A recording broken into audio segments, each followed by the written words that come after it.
What is up, conscious monkeys? Welcome back to another episode of Traveling to Consciousness. As always, I'm your host, Clayton, and before we get moving into the new episode we have with this week's guest, I do want to encourage you to listen to this podcast on the official Traveling to Consciousness app, available on the iOS and Google Play Store. It is so cool to me to have my own app and to be able to organize all of the material that I create into one singular space just for you guys. You're going to have access to articles. You're going to have access to audio tapes. You're going to have access to extra stuff that people don't have just on the normal Spotify or Apple. Now, here's the extra thing, is that you have an option to sign up and support me through a $3 a month membership, which gets you some small access, but really the main benefit is supporting the show.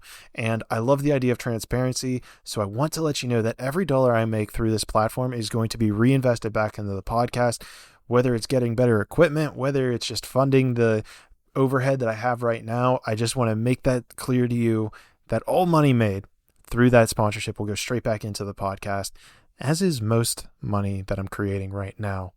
Anyhow, with that being said, you also have options to sign up for a 5th Density Conscious Monkey membership, which gets you the podcast completely 100% ad-free, as well as gets you the YouTube videos. Well, they're technically on YouTube, but they're not showing on YouTube. So you basically get these videos that are not available anywhere else in the entire universe.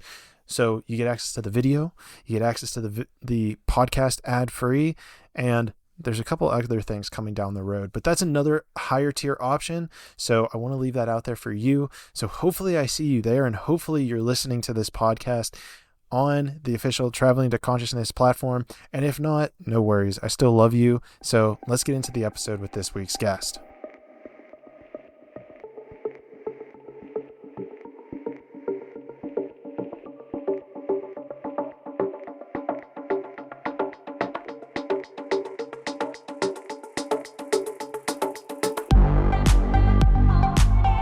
Traveling to Consciousness, exploring spiritual journeys to find answers in uncertainty.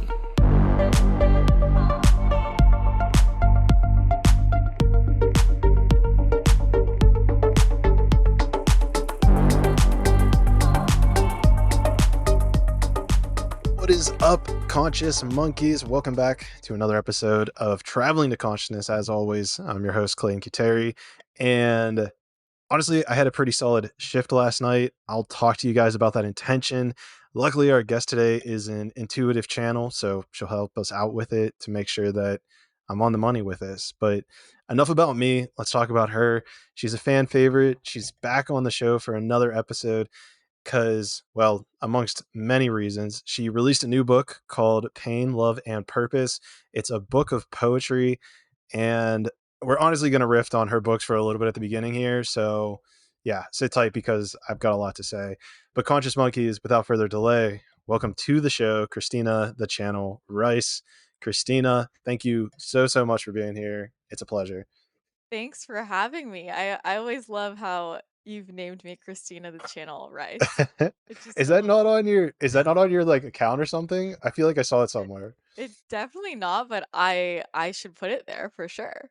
I mean, I think it's official now. If you're on 2 podcasts and it comes up, it's a thing. Yeah. There you go. Yeah, well, I'm excited to be back.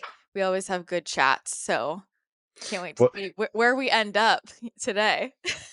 Well, and that's a beautiful place to start because we have had, to fill the audience in, we've had 2 conversations now, but have talked for a grand total of like 7 hours, which I find that's not normal for me. I don't know what your life is like, but for me, that's like crazy that we've had 2 conversations at this point, 7 hours. We met up in San Diego. And I didn't even realize that 3.5 hours went by. And you were like, oh, I think I need to go do something else. And I was like, holy shit, you're right. Yeah, I know. It's just kind of a time warp. I mean, I tend to get in those anyway, but I feel like since your show lends itself to 3-hour podcasts, you're done with that anyway. I love it. I mean, it's not common for me, I guess so. But I mean, if that's your thing, that's your thing. So you're the perfect guest for the show. Yeah. And what's also awesome, and guys, should also show you the gravity maybe of having Christina on the podcast, is that she even told me that she doesn't say yes to everyone. So we should also feel super special and lucky to have her here again. I don't, and I don't want that to like make anyone feel any type of way. I think in general you shouldn't say yes to everybody. And everybody, you know, you got to know your no's and your yeses, and it's more about resonance than anything else, you know? And I was telling you, like, I know how I work as a channel and just like with my human design, and the quality of conversation is always dependent on the questions I'm asked. And this is true in podcasting and just in my regular life. And so in every conversation I have, I want to be really excited and I want to be really engaged. You know, I don't want to be bored in the conversation. And so I know that I'm going to love the conversation if the person I'm in the conversation with asks really good questions. If anybody listening is into human design, that is classic like quad right in human design. It's all about the people around you, like curating a network where people are asking you really good questions. And that's how they can pull out all of the really interesting information that you have somewhere within you. So that's a little like quad right note. Well, human design is something we talked a little bit about, and I've actually Doven. Got What's into it, past tense of whatever. dove? I don't, Dove, I think it's dove. I dove Diven, into it. driven, It's definitely Doven, not Diven. It's Doven. dove. No, It's it's definitely not dove. Diven. It's definitely not Diven. I'm making that word up. Yeah. So I dove into it a bit deeper, and yeah, that feels right. Yeah. I dove into it a lot deeper, and it's crazy. It's crazy how, like, first of all, how complex it is, how many different areas of your life that it actually like explains and lays out, and then how much of it like you can actually utilize for, I don't know, life, whatever you're doing, whatever you're creating in general. Yeah. Yeah. I mean, I use it for everything. Like it's how I run my business. It's how I eat, like my nutrition.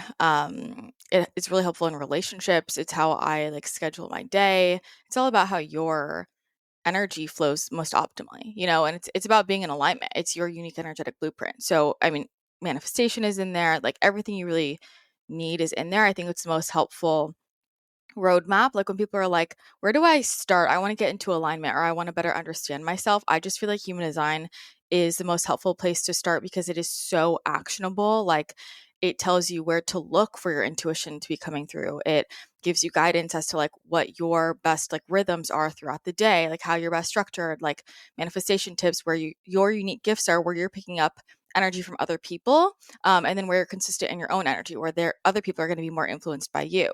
And I've just found that it's been an invaluable tool for me in my life. Every single thing I do, like I was just telling someone this the other day, I was like, if I had to like take a step back, zoom out, and say there was like a foundation for everything I teach, or anytime I've worked with a client, I'm always starting with human design and masculine and feminine energy. Like when you understand those two things practically, it really helps you understand how energy flows within your own life. And that is the basis because everything is energy, like to me, for creating the life you want and just feeling good, you know. So I feel like those are always the two things that I go back to. Like those are foundational. Well, so then, with this idea of alignment, with this idea of human design, and using human design for whatever you're doing, whether it's jumping on a podcast, whether it's creating something for your community, whether it's creating a community, is there kind of like almost like a grid or something that you would use in regards to human design based on the specific thing that you're doing? Because kind of like you roughly went through, it's like it talks about digestion, it talks about how you respond to things, it talks about the scenery that you should be around. Mm-hmm. So how do you almost, because a lot of it feels a lot really overwhelming. Like the lady Yeah. who I worked with, she like took an hour-long video to go through my whole human design, and it still felt like she was just scratching the surface. But then whenever it comes to actually implementing or making decisions, it's this feeling of like, which piece of this puzzle do I use at a given moment? Yeah, I mean, it definitely can be overwhelming, and it's the classic thing with anything in life. Like the more you know, the more you don't know. You know, Yeah. like with anything, like the deeper I get Yeah. into anything, I'm like, wow, I'm always just scratching the surface. This episode of Traveling to Consciousness is brought to you by Mushy Love. Mushy Love is a latte type blendable mushroom caffeine free elixir that honestly tastes like a liquid cinnamon roll. And I know that you're going to find that on their website, but it's honestly true. It's stacked with more than twice the amount of mushrooms as any other mushroom latte. And I know that there's one in particular that we all think about, which kind of starts with the word mud, but this one blows that one out of the water. I highly recommend, if you even try that one, to just give this one a shot, and I promise you that you will not be sorry, because I just it's so good. It's honestly so good, and I want to get to a place where I can actually they send me these all the time for free. So please go and buy it, because if you buy more, then they'll start sending me more, and it's just honestly a win-win, because it tastes amazing, like even in water. So even if you're cutting, even if you don't want to like put milk in or coffee with it, you can just do it plain in water, and it's so freaking good. Guys, go click the sponsors link below, scroll down to Mushy Love, buy your pack today. Remember promo code Clayton, I can't even talk right now, promo code Clayton at checkout for 10% off your purchase. Mushy Love. Mushrooms shouldn't have to taste like mud. Give yourself some mushy love. This episode of Traveling to Consciousness is brought to you by Conscious Technologies LLC. Talk about an aligned company name. This company creating technology that will revolutionize the way that humanity is able to resonate or vibrate with the electromagnetic frequency of your phone, of your Wi-Fi router, of the light bulbs in your house, of really anything. What they do is they have created these amazing minerals, amazing units that you can either place on the back of your phone, you can wear it as a necklace, or they even have like little in-house generators, if you will, that can unify the entire field of an entire house. I've experienced these things in person, and I unequivocally can tell you that it does something, and it helps you feel more present, more calm, and more connected to the spiritual dimension, if you will. And I highly recommend that you also check out episode number 034, where I actually talked to one of the co-founders, and it blew my mind away. One of my favorite episodes, where we actually get into how he creates it, why it's created. And, you know, if this wasn't enough of a sell for you, go check out that episode, because I know that it will sell you after that. Conscious Technologies LLC, harmonizing the planet one person at a time. And so it is just like that. I mean, how can you expect like a system that complex, any system, to map you unique, like multifaceted person out in an hour? Right? Like it's just not going to happen. So I have studied this a lot. I am obsessed with human design. And I'm still always scratching the surface. There's so much I still don't know. And that's what I love about it. So it just depends on like what area of my life I'm looking at, and then I kind of know the main places to start. Like, I don't know if you have an example. I mean, it's like, if it's related to health, I'm looking at like high level digestive type, that the arrows around your head, I'm looking at the top left arrow about like, can your body handle fasting, or is it not really meant to? Are you meant to be eating in a more structured way, in a more consistent way, or is it better if it's just kind of like all over the place, like whenever just following your natural hunger rhythms? I'm looking at digestive type, that arrow. And then I also like to look at, there are certain channels that indicate different macronutrients, like which macronutrients are going to be really helpful for you to focus on. And there's also a channel that's about red meat and whether or not your body can really utilize the energy from red meat. So, what I love about human design is, because I have a background in nutrition, and I've tried every diet under the sun. I've worked with I specialize in chronic illness and worked with mystery cases, right? So I like really am into the nitty gritty of all these different diets, and it always just really was hard for me to wrap my brain around. Like, I see how they all work, and they all work for different people. How come some people go vegan and their hair falls out and they're super nutrient deficient? Other people go raw vegan and they're thriving, and they're 80 and they look like they're 45 and they have amazing skin. Like, why? Right? Or with carnivore, how come some people go carnivore and they feel incredible and they're thriving, and other people go carnivore and their hormones are out of whack and they're putting on all this weight and they're breaking out? Like, everybody's so different. And I have found that human design is actually the thing that can help explain that,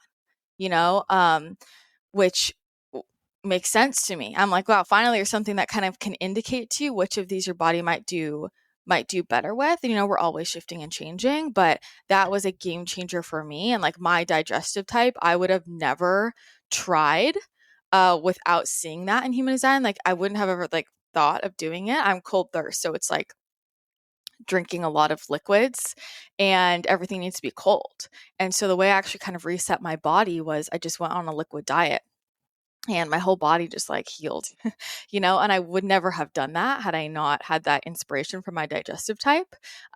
Or there's one digestive type that's called nervous touch, and we're taught, to always to be in a calm state when we're eating, rest and digest, don't have much going on, like don't watch TV, like just make sure that you're really, calm.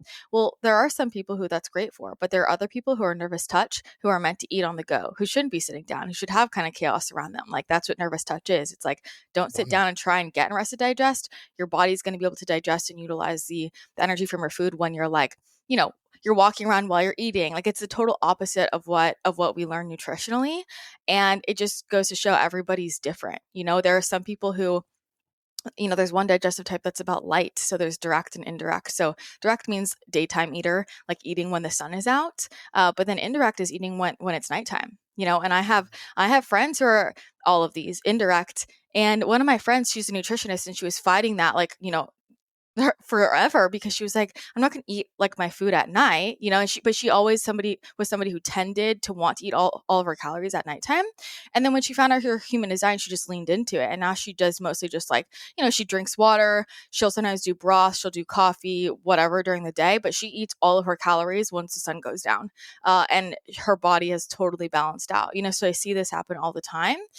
We're all really unique. And so that's why I just think human design is really incredible. And even if you look at like digestion, that goes into digesting information, or even, with environment. So like me being cold thirst, my body runs really hot. So cold and liquid regulates my body temperature. It's all about body temperature regulation. So it made sense to me because I thought that's why I have a negative reaction to saunas. Infrared saunas like give me a negative reaction. When I'm in hot weather, I have a negative reaction. And I started to realize like, okay, cold thirst, like I lean into things like cryotherapy, like cold showers, like anything cold is going to really be helpful for me. And all of the heating stuff from my unique body doesn't do very well.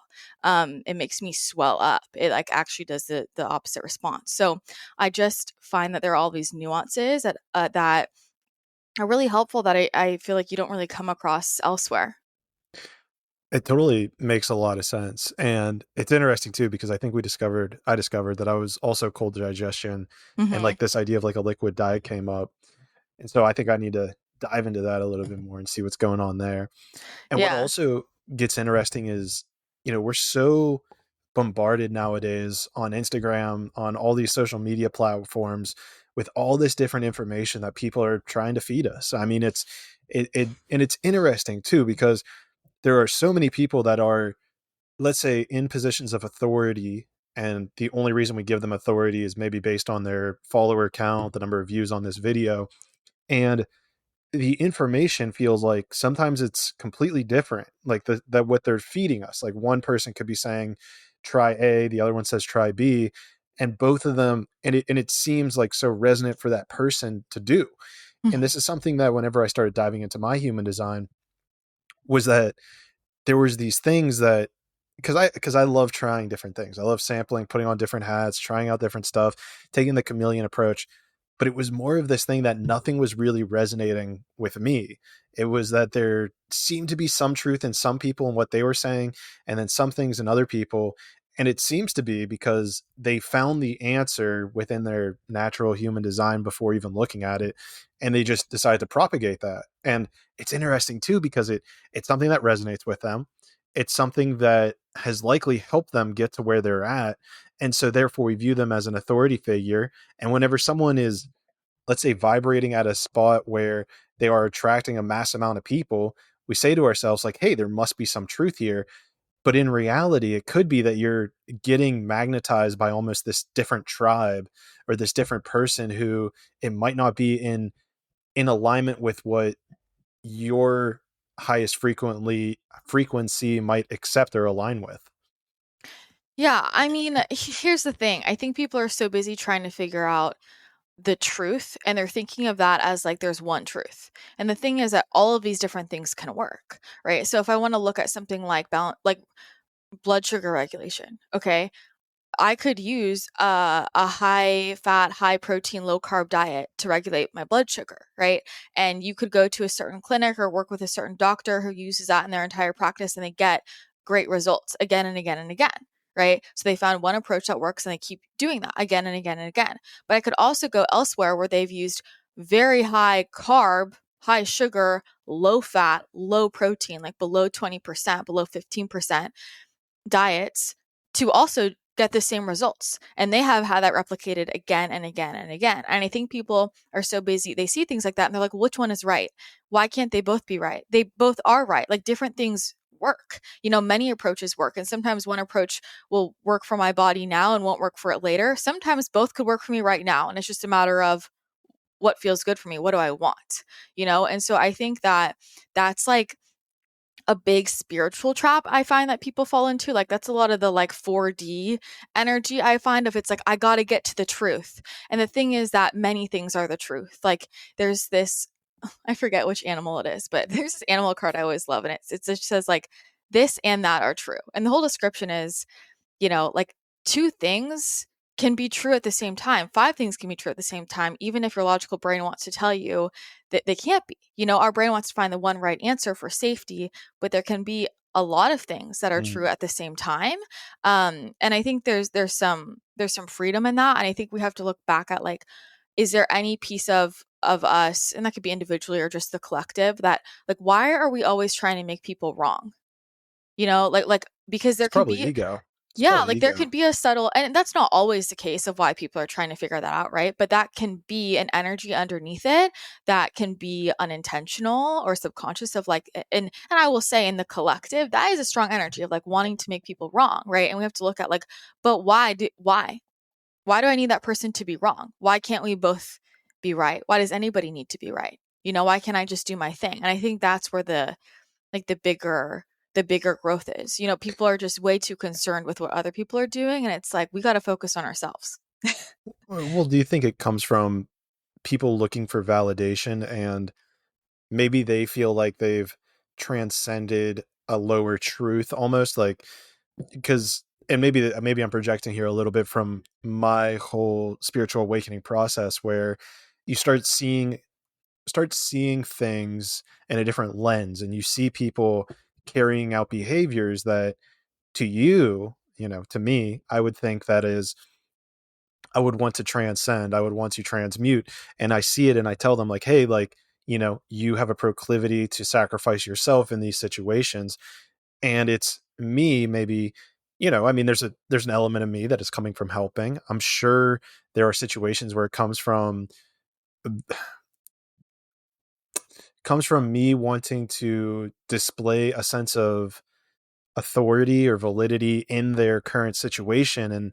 And so whenever they push back against that, it almost could hurt our ego or our self-identity because this thing that we believe is a higher truth than what they're experiencing might not be for their highest self to actually transcend at this time, or even for ourselves to like to give them that answer. Does it kind of make sense where I'm going with that? Yeah, I understand what you're saying, but the thing is it's like this is what people do. Well, I'm responding to this because I want to tell you this other way to see it because I want to help you, but really it's because I want to prove my authority or prove how much I know. Right. And so, like, when you look at the frequency of Sure. that, like, that's not where I want to be. I had a lot of conversations. Uh, Recently, I threw a retreat. It was amazing, and we had a lot of conversations around like what it means to live in your power, right? Or like what it means to to have people trust you, right? People trust me. People listen to me. And you know why? Is because I don't tell people how powerful I am. I don't need to tell anybody that, right? It's embodied, right? When I see somebody doing something where I could have a critique if I wanted to act from my ego, why is that my place? I don't need to. Are they asking for my opinion? right? If somebody's asking for my opinion, I'm happy to have a conversation, but like, I'm not their parent. You know what I mean? Like For I'm sure. not their like, and I think that we just have to me, it's just tuning back into like, why am I doing this? Worrying about ourselves. And I work with a lot of people who are, on these paths to being different versions of spiritual teachers, right? Who are guides. I work with a lot of people who are guides, who have big voices, in the collective. And it's really important, the more people you're in front of, like, to really keep the energies around you, like, I want to say clean, you know? And that starts with, when we think about what are we attracting in and what are we creating, like really managing my own energy and paying attention to what are my intentions, what's the energy from which I'm saying every single thing I'm saying, and doing every single thing I'm doing. And the more we just start to focus in on that, we're going to get just different results, because people are going to come to us, and I was having a few conversations. This episode of Traveling to Consciousness is brought to you by Revive CBD. Now, I know what you're thinking. Another CBD product? And typically, I would completely agree with you. I've gone through all my trials and tribulations with CBD products, but this CBD cream is unlike anything else. Honestly, I don't know what it is, but there's something in the technology of it that it helps absorb into your skin and actually get to the place that aches and soothes your muscles almost instantaneously. It's close to instant. It's probably about a 5 to 10 minute activation that I've noticed, but sometimes it goes a little bit quicker. And so I know it can be difficult for find the right one. And this was my personal favorite that I found after long enough. I don't want to go back to that dark time, but I found it. It works amazing. And the creator of it is an incredible guy. So I highly recommend you click the sponsors link below, click on the Revive CBD tab, and get yours today. Revive CBD. Feel better, live better, all premium, all natural CBD products. This episode of Traveling to Consciousness is brought to you by Aquarius Mushrooms. And Aquarius Mushrooms creates what I can only describe as these fine art sculptures that are all one of a kind, and these plush mushroom fabric sculptures. They're what I would describe as being like little trip buddies. They're perfect for anyone who has a room that is dedicated to spiritual adventures, or anyone who is looking for a fine piece of art that is one of a kind. I think I said that, but one of a kind, to enhance their psychedelic experience. I'm sober and I look at mine all the time, and it just oozes out this creative and spiritual energy that it's hard for me to stop looking at sometimes. And so if you are on even maybe just smoking some weed, like, I can only see how this thing would open up a portal to a new world. So I highly recommend that you click the sponsors link below, scroll down where you see Aquarius Mushrooms, click their website, and see if any of them speak to you. Because if it does, I can only imagine how it's going to speak to you in the real world. Aquarius Mushrooms, mushrooms for the new age of enlightenment. So my clients, like, they kept saying like, well, I just don't know how to get people to, I feel like people think I'm crazy, or people don't believe me, or people, don't know how powerful I am or how intuitive I am. And my question is, why do you care if they know? Right? Like, why do you care if they know? And if you have to tell someone that, then it's probably not embodied. Right? Like, I really believe in letting your energy speak for itself. Yeah, we do need to speak up, but again, it goes back to like, what is my intention behind what I'm saying, right? And I like to just let my energy speak. And that seems to be a huge element of it. And because I saw a huge shift in my life whenever it almost like was this, it was almost like this lens of taking that step back of, okay, I've been telling them the answer. And it's like, all right, I'm just going to, like, hands off the wheel, let them go, let them figure it out. And in one situation I'm thinking of, it wasn't more than like 15 minutes later where they had this like light bulb moment of, oh shit, maybe I do this, like, in this situation. And to me, it was a huge teacher of exactly what you're saying, where it's almost that energy of like, if you're pushing up, if you're trying to force something to happen, the answer could honestly just be taking a step back and allowing the natural process of whatever needs to happen unfold in front of you. Mm-hmm. I just think, like, show don't tell is really powerful. I think living by example is really powerful, and I find that that's the way that people actually can internalize for themselves. Like I know for me, just me talking about my own realizations, my own trial and error, things that are working for me, just talking about honestly myself is the best way for people to actually learn. And I'm not sharing that because I care if they learn. It's like the same way I just share with friends just to share. And if somebody pulls something from what I'm saying that can be applied, whether directly or indirectly, to their own life, like that's super valuable, And I feel like, especially the last few weeks, that's been reflected to me so much. Like people keep coming to me and like, you totally shifted my perspective on XYZ. And I'll be like, really? Like what, how so? And they'll always give an example of something I did. Like I watched you do XYZ and that happened. It's never, well, you told me this. It's never, when you told me this, like, you know what I mean? It's always I saw you do that, or when you did this one thing and then I watched how it played out, and I feel like that has been reflected to me so much in the last 3 weeks. It's been like a big message of I'm realizing like, wow, like I really get to just live my life and people are going to get from it, like what they're meant to get from it. And isn't that beautiful? And I think for a lot of us, like what allows a knowing to really get ingrained in us, there's a difference between knowing it cognitively and knowing it like in our bodies, like the energetic shift. And what's the moment where it just clicks? It's not always, I mean, sometimes it is somebody saying something and it just is said in the right way at the right time. It just resonates and it clicks and it's like, whoa, I've heard that before, but I didn't really hear that before, right? Sometimes that's the thing, but I think more often than not, there's some type of real life experience that happens where it's like, whoa, I just lived that. I get it now. I get it now.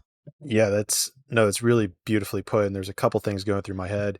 One of them, and might be the next step in that, because I know content creators tend to gravitate towards this, and us both being content creators, have you thought about how you embody that in the content that you actually put out, as opposed to, let's say a lecture format? Because I don't, even in my human design, to bring that back in, that's not my style at all. My style is very much like in trying to help embody other people, A, through example, but also B, in the energy of like figuring out the things for themselves, not trying to sit here and be this person of like a high authority. It's more like, no, I'm going to be opening up questions and pulling back layers, take from it from what you will. So the question being, how do you create content, or have you even thought about how you create content that just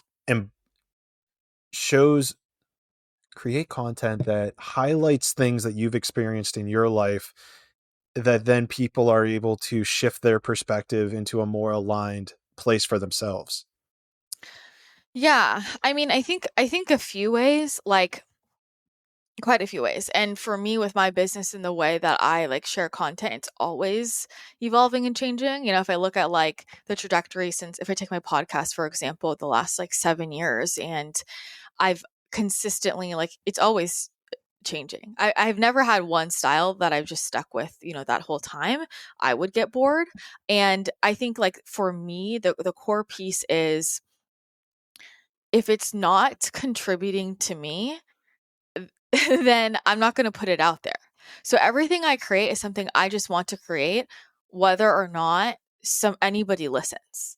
And so it's like it goes back to like, just I'm always doing things that are bringing me joy, and it's not about whether or not anybody else is getting anything from it. Like if they do, great, but that's not why.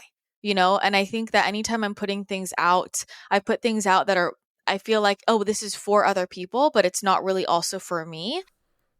This episode of Traveling to Consciousness is brought to you by Superpass. Now, what the hell is Superpass, you might be asking? Well, I use Superpass to host my website, host all of my amazing content. I use them for my app, the amazing app that I know you're listening to this on, that I don't even need to tell you about, that's available on the Amazon, and it's not available on Amazon. It's available on the iOS and Google Play Store. That app, the one that you're listening to this podcast on, the Traveling to Consciousness app, they're absolutely amazing. So honestly, if you're a content creator and need to organize and put things in one place, I highly recommend Superpass. They have an amazing community. They have an amazing support team who I've always been in contact with, reaching out with, and they're always increasing that product. So I highly recommend it. At checkout, I highly also recommend that you use promo code Clayton 2022 because you'll receive 10% off your first 12 months of a yearly or monthly package, which is up to like a $300 value, which is crazy. So please go do that. Check that out.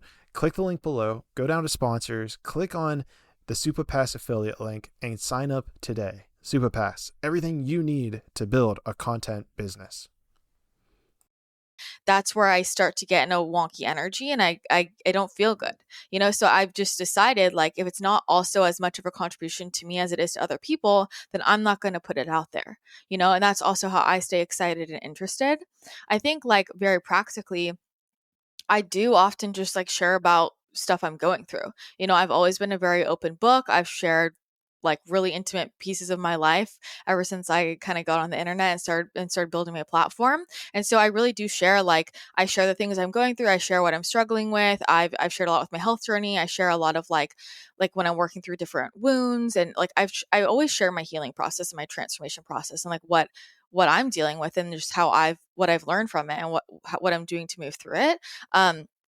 So I just kind of share it in real time. I do a lot of, it's very personal, you know? So, and I think that's really important just for like the energy I like to, like, it's my community, you know, we are a collective together.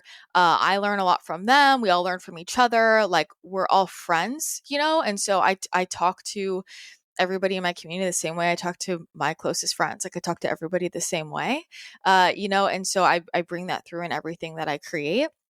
And I think that, you know, for me, with everything I put out, like I do a lot of energy updates because that's what I do for fun. Like, that's just what I do in my life. Like, you know, if you don't see from me for if I'm gone for 2 months, guess what I'm probably doing on my house? I'm pulling oracle cards and like just channeling about what's going on in the world. Like, that's just what I'm doing by myself. So I'm like, I'm just going to like record myself doing this.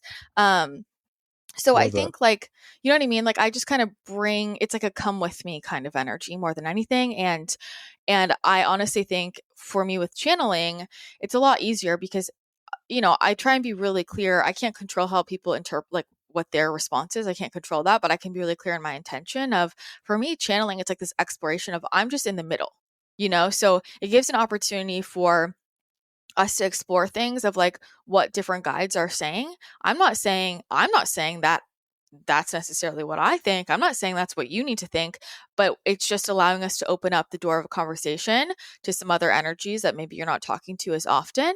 And so for me, I think with channeling, it's kind of a nice opt out for me, to be honest, because they do, I would say it's more of an educational kind of tone, energy. And I'm like, you know, they're using me as a voice box, but it's not me. Right. So that is probably the place where I'm getting more in that energy because they're communicating through me. Right. But they talk to us that way because they want us to understand that we're on that same level. For sure. And this is actually a very interesting pivot because this is perfect. Your very first book, let me back up a little bit here.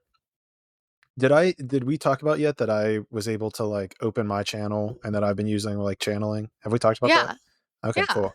So this was something that like really clicked with me recently, which was the idea of actually singulating a channel on like a specific energy, like whether it's like a god from a mythic past or a person from a different I don't know, a past religion, a past deity, anything.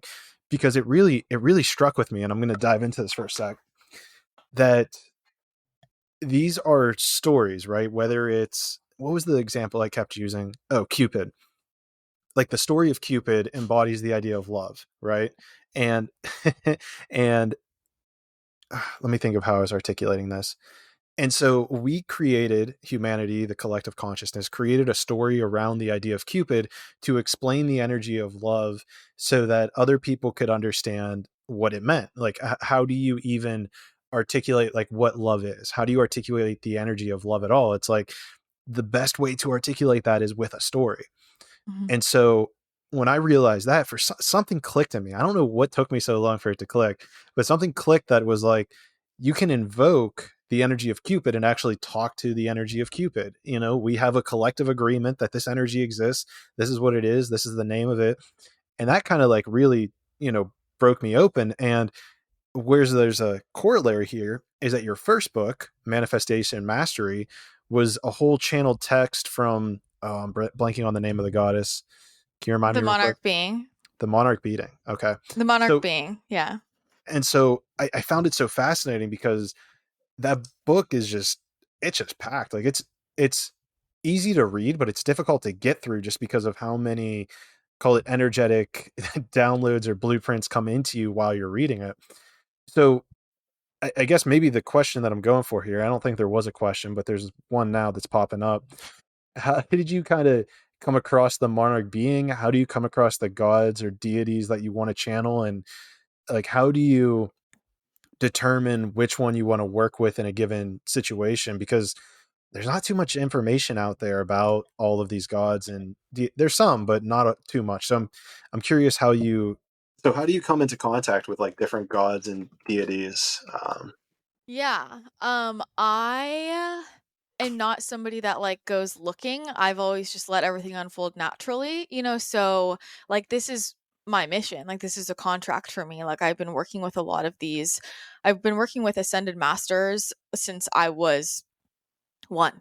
Like they were in my bedroom talking to me, like, so I have intimate relationships with certain energies. The ones that I'm closest with, my soul blueprint, like it's like they're my energetic parents in certain ways. Like, so bits of them are inside of my frequency specifically. So that's why I have a specific connection. A lot of those energies, I have been, when they have incarnated, their spirit guide. So I have spent a lot less time incarnated here and a lot more time being a guide, and specifically with different ascended masters. Like that was my role, being one of their guides. So I have a lot of relationships with some of these energies, so for me, it hasn't been like I'm figuring it out. I just see who comes to me. So every day when I'm channeling, I'll see which beings are coming forward. At this point, I have kind of like a group that I work with most consistently. I have some that I work with much more closely than others. I have, a number of them who have asked me to scribe for them, right? So these are the like different books. So it just, like a lot of the beings I work with most closely, if anybody has done my 5D Ascension Activator, it's 30 channeled lessons. So it's 30 different trance channeled messages from different beings. Those are like the beings I work with probably most closely. And there are some energies that I will connect with intuitively, but I don't have the relationship with them to necessarily channel them, right? So, the monarch being is a main frequency that I work with, that, we're writing lots of books together, and they are not an energy that is incarnated. This episode of Traveling to Consciousness is brought to you by Buzzsprout. And now this ad is for any of my fellow podcasters out there, or even if you're starting to think about a podcast or creating one. A key that you need to know is that you got to put your audio somewhere. Then you need someone or something to distribute that audio. And Buzzsprout is by far the best option that I have found to get your audio put out on all of the mainstream directories like Apple Podcast, Spotify, Amazon, Google Play Store, all of them. iHeartRadio, you name it. I have been able to be featured on over 18 different podcast platforms because of how easy Buzzsprout makes it to integrate and host your audio on these sites. And honestly, I think I'm hosted on even more than that, but that's all that they'll tell me is it's over 18. And they have great software to track where your episodes are being downloaded, how many downloads you're getting, and so much more. Guys, I highly recommend it for anyone who is starting or interested in starting a podcast. So please go check the sponsors, a link down in the bottom of the show notes. Scroll down once you get there, go to Buzzsprout, click on the link, and I want you to start your podcast because we need more. It's amazing. Buzzsprout, podcast hosting made easy. This episode of Traveling to Consciousness is brought to you by Superpass. Now, what the hell is Superpass, you might be asking? Well, I use Superpass to host my website, host all of my amazing content. I use them for my app, the amazing app that I know you're listening to this on, that I don't even need to tell you about, that's available on the Amazon, and it's not available on Amazon. It's available on the iOS and Google Play Store. That app, the one that you're listening to this podcast on, the Traveling to Consciousness app, they're absolutely amazing. So honestly, if you're a content creator and need to organize and put things in one place, I highly recommend Superpass.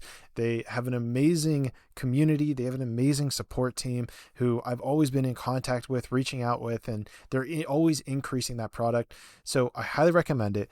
At checkout, I highly also recommend that you use promo code Clayton 2022 because you'll receive 10% off your first 12 months of a yearly or monthly package, which is up to like a $300 value, which is crazy.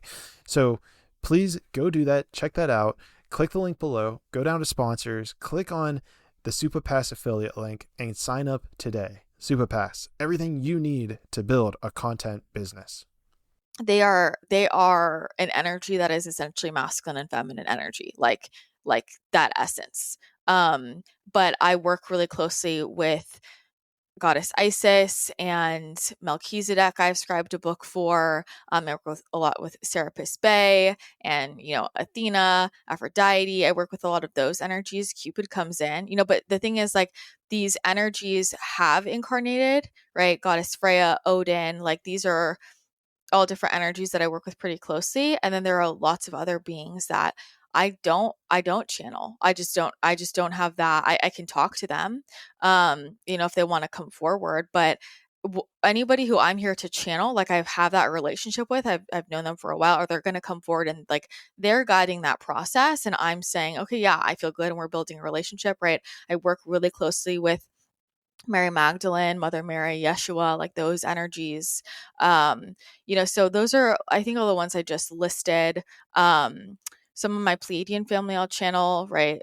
There's a group called the Sisters of Light. So those are some different ones that I channel probably, like, most often. I put all of my, like, work, like my trance channeling is all in my membership. But yeah, I don't go looking for anything. Everything just unfolds for me, right? So these beings will come forward to me.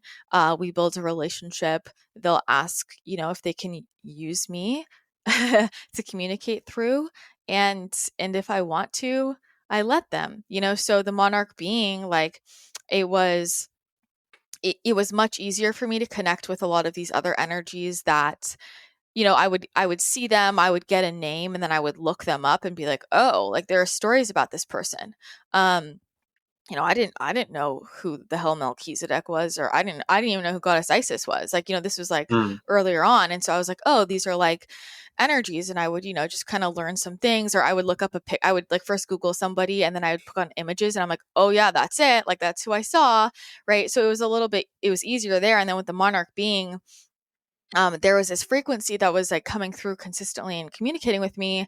And I kept asking for a name, and I couldn't get a name. I just kept getting a big M. They just kept showing me an M.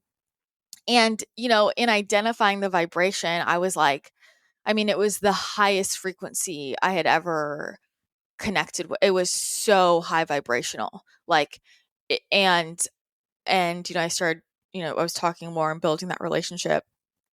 And it was interesting because it wasn't how a lot of the other energies had come forward, where, like, I was seeing, like, their hologram comes to me. I see them as a hologram. Like, they look like you. They're just more hologrammy. And it's one. I'm glad to know that I don't look very hologrammy. Yeah, and it's one clear voice. And, it's like I'm just talking to somebody. But the monarch being wasn't like that. Like, they don't have, like, a form, but what it is it's like an energy cone, and there's, like, sounds like a group. So it sounds like a chorus of, like, feminine voices, like, surrounded by a chorus of more masculine voices, like, all just, like, speaking in tandem. So it's just something I had never, and so I spent a long time just getting to know them, blah, blah, blah. And then eventually I kept asking it for, give me a name, like, and then they said, you can call us the monarch being. And yeah, everything just kind of unfolded from there. And so they are, they're the ones that were doing this set of 3. So Manifestation Mastery, my next book, will be coming out, I hope, in February. I wrote it in March or April. I channeled it in April, but I just have to get it sorted. I have to publish it, and then we'll have one more after that. So there will be 3 in this set. I still Yeah, got to work on. Finishing that manifestation mastery one. yeah, I it's don't a know why. process. It really is. It's like a whole journey in and of itself to try to, I don't know, parse it apart and come back to it, because it's interesting, because if I try to force it, there's times where my body's just like, we're not ready for what's up Yeah. next, and I'm just like, all right, I'll listen to you. And it's also interesting that you mentioned Odin, because that is a name that has been like constantly been coming to me and like poking me. And we'll get back to your books, because I do want to talk about Pain, Love, and Purpose in a bit. But the one thing that I was thinking about, and I'm curious where your thoughts are on this, is the idea of sacrifice. I know, like in evil times, medieval times, ancient times, it was a lot more like blood and sacrificing like a whole goat. And I've kind of seen things where it's like you just have to do a little bit, like just placing like a sugar cube in a place or a piece of bread. It can be that small. So when it comes to maybe talking to a new energy or invoking a new one, do some of them want some sort of sacrifices, or is that something where it's just like showing them gratitude they're happy with? Like how do sacrifices kind of play into channeling different energies or different beings? I have never had a guide ask me to sacrifice anything. That's never been my experience. This is my thing.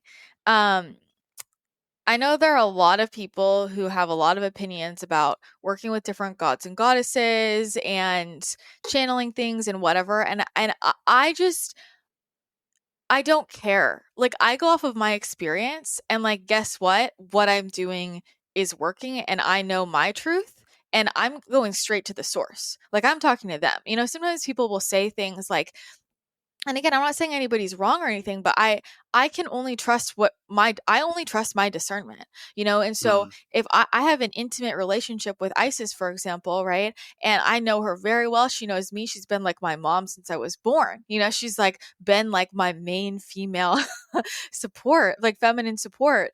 And sometimes people will say things about her, and she's just like, no. Like, where are they getting that? I think there's a lot of stuff out there around, you have to do XYZ or don't do that or you're going to offend them. And like, where are they getting that from?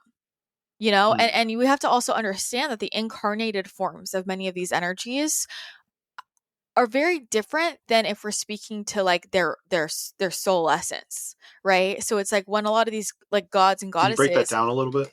I mean, when they've incarnated, and if they've had like human experience, like they're going through all the crazy shit that we're going through as well, right? And so you hear all these stories about the gods and goddesses like going on rampages and fucking shit up, and like Mm, because they didn't know how to deal with their emotions. They had too much power. They're coming onto the earth plane where they're feeling so many emotions that they're not used to, and then look at how they responded. It was super wounded. It was chaotic, right? They destroyed villages, land, people died, like that was their incarnated experience, right? But if you're communicating with like their purest soul essence, like that is very different, right? So maybe, this goddess is going to be offended, like if she was incarnated and you didn't like put her flowers up properly and like, give her this mm. offering, she was going to be pissed. But that can be a different side of her that's like more of the incarnated personality, as opposed to if I'm communicating with like the oversoul, like the pure soul essence, because on That that makes level they're sense. just pure love. So it just depends which version you're connecting to. So then is that a part of your intention, is to connect with the soul essence or the purest form of, let's say, the monarch being, or of, Isis, or of Cupid, or of Odin? Is that kind of the energy that you take into it more than the, I guess, but you can't, but you wouldn't really be channeling the incarnated version, because they're not like, that's just an element, right? Yeah, like so for the type of channeling work that I do, I'm connecting with like the oversoul energy. So I'm connecting with that frequency over any incarnations, and that's something that I it has been actually interesting for me, because when I first started channeling and doing like mediumship and psychic work, I was getting definitely a lot more like like 3D stuff. Like I was getting a lot more like it was like informational, like this happened here, that world event was like false, and this is what really happened. These are the dates and times this happened. Like this is a city this happened in. Like this is the order of event. It was a lot more like that. Like at the beginning, and the more I have gone into like the type of channeling I'm doing now, I don't get that. It's not that type of information anymore. It's much more like thematic and like about like vibration and energy and what's applicable for us. And when I ask around it, they're like, it's sort of like a vibrational mismatch, because where I'm at vibrationally when I'm channeling these energies to be a frequency match, like I'm outside of space or time. So like if I ask a question that's like, when did this happen? They're like, literally in which timeline? Because like from where I'm communicating with them, they're like, yeah, so okay, I could tell you this happened in this timeline of this incarnation, but there were also all of these other parallel realities where it happened slightly differently. So like which one? Because they all happen. So it's almost like asking those questions is irrelevant, and I've noticed this as well. Like, like Teal sometimes will like ask them stuff, and they'll just be like nothing, like does not compute. Like like we're not operating within your reality right now, so it doesn't even compute.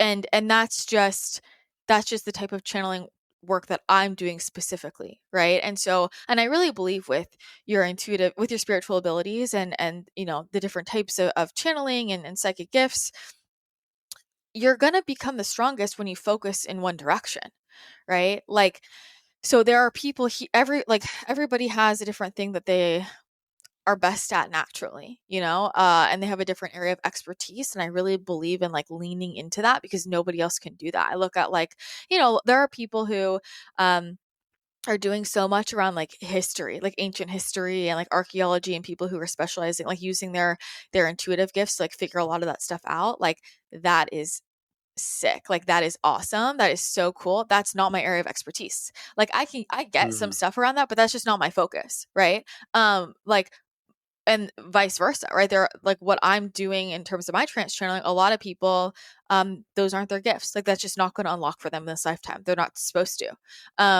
So it's different for everybody, right? Some people really focus on like past loved ones, right? Like working with loved ones who have transitioned to the other side. Like there's areas of expertise within that, right? There's animal mediumship. Like we talked about this before, but I just can't emphasize that enough, because I think a lot of people miss out on a lot of really incredible experiences and really powerful information, because they're trying to like do everything at every time, rather than like, what are you naturally really good at?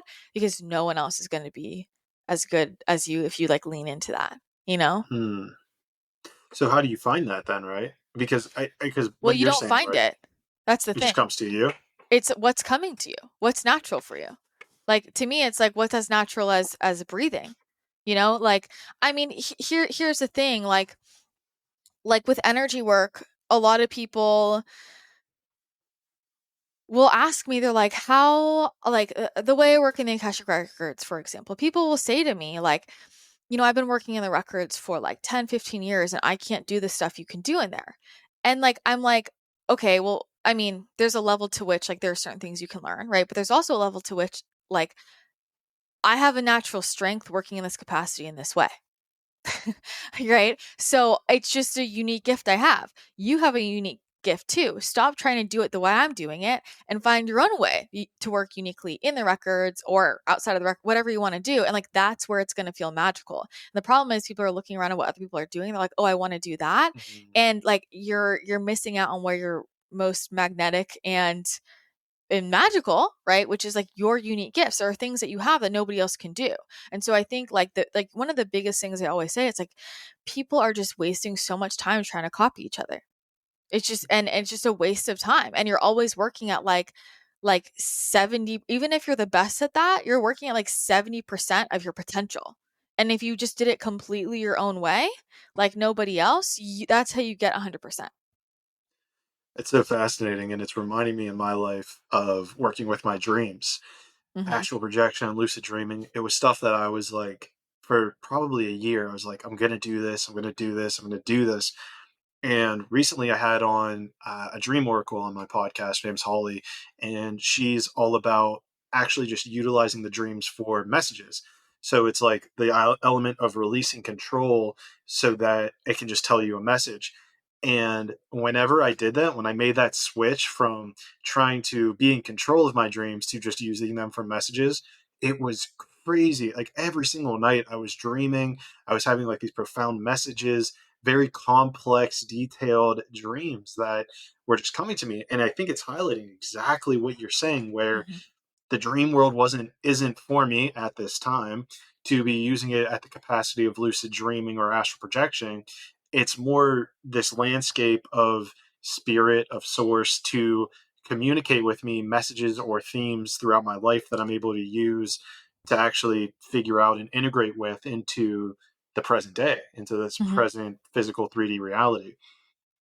And I'm going to transition this into what I started off this podcast with, which was that shift that kind of happened last night. And first of all, do you feel like there's a energetic, because I feel like you're, talking about your gifts, I feel like your gifts are able to kind of turn on and see things a lot more, what's the word, more vividly Mhm. than probably the average person. So first of all, as just like a question, do you see or feel like there's a big shift that has occurred maybe since the last time that we've talked? I It, do, but I do. It's like there was a big realization, shift, whatever. How do I articulate this? But it doesn't feel like it's fully settled in. It feels like you got it, I got it, right? But I haven't lived it yet. Like it's like, oh, it's like it's still kind of it's like, oh, I'm new. You know what it reminds me of? If it's like overnight, like, Harry Potter in one instant finds out he's a wizard. And it's like, okay, I'm a wizard, and like I know it, and I'm like, okay, I'm doing it, but it's like not until he's like halfway through Hogwarts, he's like, okay, like I'm a wizard, right? yeah. It's like that kind of thing of like it feels like there's a shift there, like, but it hasn't fully like imprinted. Does that make sense? No, it does. And allow me to expand a little bit more. I was leaving you in the dark a little because I wanted to Mm-hmm. test the waters. Not that I don't trust you, of course, but just to play a little game. Um, so I'll put it this way: the intention that I was like taking into my going to bed was, and honestly, guys, if you're listening, this is a fucking powerful ass intention. You can workshop it for how you want, but it was, if I was always joyful, what would I remember about myself that I'm not remembering now? And what came to me in my dreams last night was essentially a past life with, I'm going to leave the people out of it because it's people I haven't even discussed this yet with, but it was a past life with people that are in my life. And, I was married to one of them, and then another one of them actually came in and killed me, like, whenever I'm trying to leave it vague on purpose, but it's weird because it's like this very traumatic almost remembrance, but it brought so much joy to me this morning. And it was like so profound. And to your point, like I don't really know what to do with it. I don't know how to integrate it at this point. But even just waking up this morning, I felt so much more joy and almost at peace just remembering Mm-hmm. this thing that had occurred in a past life with different souls that I'm fucking around with in this life. Mm-hmm. Yeah. So I don't know. Yeah, I well, don't I know. mean, the thing is that you don't have to know, right? Like how to like what to do with it. Like you don't have it's just like it's like Sure. I always say, like it's like your jello, you just have to let it set. It's just gonna set, so it's like you don't have to do anything, and like from that things are gonna kind of unlock over time as they're supposed to. But the big thing was in you setting that intention, it brought forward exactly what you needed to remember to like live as joy, right? And just in the remembrance, the energy can clear and move so that like anything that you're still holding on to. And this is the thing, when we die in a traumatic way, there wasn't time for us usually in that lifetime to like heal that, which is why we'll bring some of Oh, that it was a into. real fast. It was a Yeah. real fast like death. Yeah. Yeah, totally, right? And so it's like sometimes all we have to do, and this is why past life work can be, one of the many reasons why it can be so healing. It's sometimes it's just knowing what happened, um, clears it immediately, and it's like, oh, that happened, and then it just released, and then now any of that was just stuck just moved, and so now you're back to joy. Simple as that. So powerful. And where I actually go with this, and this comes into discernment, because there was a past life that I was working with, a different one, where I figured out who the person was. Do I really want to go down that? No, well, the point is, how do you discern if you're supposed to kind of share these things with other people? Because this can be heavy shit. To me, it gave me this huge sense of joy. But if I go up to these people and I'm like, oh yeah, we lived in a past life together, and then this person killed me, and I tell these people that can, like, I don't want to say traumatize, like re-traumatize, but it can be a block. Like, it can also almost re-invoke that block within them. So how do you almost balance this discernment of whether or not you even share this with other people? If you share this with the people, is it kind of just feeling into the discernment of it, if it feels aligned? I mean, like, when you mean share with other people, you mean the people involved? Correct. I Because obviously I'm sharing it with people if we're talking yeah, about it right I mean, now. I don't share it with people unless it comes up. Like if I'm supposed to share it with somebody, it's because there's going to be some situation that comes up where they're essentially asking me to. Mm. Like, but I'm not going to share, like, that's my personal process, and if they're supposed to know, like, they're supposed to know. And I think that's a huge issue, like, of people giving intuitive information. Like, I don't think people realize how much that can mess with people and how much that can shift the trajectory of their life, to be honest. And I see this a lot with people, just, you know like, especially when gifts are new, right? And people are excited, and they're just like, they're out to lunch, and they're like, oh my god, I just heard, yeah, you should break up with him. Oh yeah, that's your life partner. Oh yeah, like, they're just Mm. saying you're gonna have a baby with that person, like. And people who do that, they're well intentioned, but that can fundamentally fuck someone's, like, life trajectory. Like, it can totally shift it. That can really mess with somebody's head, you know? And that's not, like, our job to do that. Like, I don't believe in sharing that stuff with somebody unless, like, it's going to come, if it comes up in a way where somebody's essentially asking, you know? Well, do you feel like this kind of comes back into the power dynamic where it almost puts you in this position of authority, or is it almost that you invoking this would set them off on a different timeline, whether or not they believe in you, whether or not they agree with you, just the invocation of it can, like, splinter their trajectory? Well, I think there's for sure the piece of, like, if I'm going to tell somebody, you check in. If I'm going to tell somebody any piece of information, I have to check in with, why am I saying this? Mm. Is any of this, like, why? What would be the purpose? Like, what is my real intention? So that's one piece. The second piece is, like, a, a psychic responsibility. There's 98% of the intuitive information I receive, I do not tell anybody. I don't need to tell anybody. I don't have to. I tell what the guides tell me to share. Okay. But the way I receive more information is because I'm responsible with it. The same way, if a friend tells me something personal, and I go and I blab about it to all my other friends, why would you ever tell me anything else? For sure. But the thing is that it's for the same reason. Why is there not full disclosure yet? We're not ready. When we're ready, there will be full disclosure. Okay. And so that's what people are like, it's the same thing. It's a responsibility piece. Our inner child, our ego is like, I want to know now. Mom, tell me. ETs, tell us. Give us all the information. What's going to happen? It's so immature the way that people act, to be honest. And it's like, it's for our highest and best. Really, And so there's a lot of stuff that, and to me, this is just basic. Like, if you're learning to work with people, I mean, when you work with people, you have to be responsible with this. Like, so for me, that bleeds out into my personal life as well. But it's like, I get a lot of information in a session with somebody, and this is somebody who's opted in, right? And with every single thing I'm getting, I'm asking, is this something that I'm communicating with them? Mm. And sometimes it's no. Sometimes it's just for me to know. And then because I know it, I can ask helpful questions to help that person release whatever the energy is without them actually knowing what it is. Because it's not always going to serve someone for them to know that their, parent in this lifetime was their arch nemesis in the last lifetime and killed them brutally. Like, that's not always going to serve somebody. Sometimes it does, but sometimes it doesn't. And it goes back to, I think we talked about this before, like the classic, this happens a lot where I will see a relationship or even a business and I'm like, yeah, that's not going to work out. But that person they're not bringing up their relationship or they're not bringing up whatever the thing is. And they're like, yeah, I'm super happy there. Like everything's going well. I'm not going to just say, oh, well, guess what? In 5 years, it's going to fall apart. That is not serving them. Like if it's going to fall apart in 5 years, it will, because something's going to happen later on. Right. But if they're happy right now and things are going well right now, then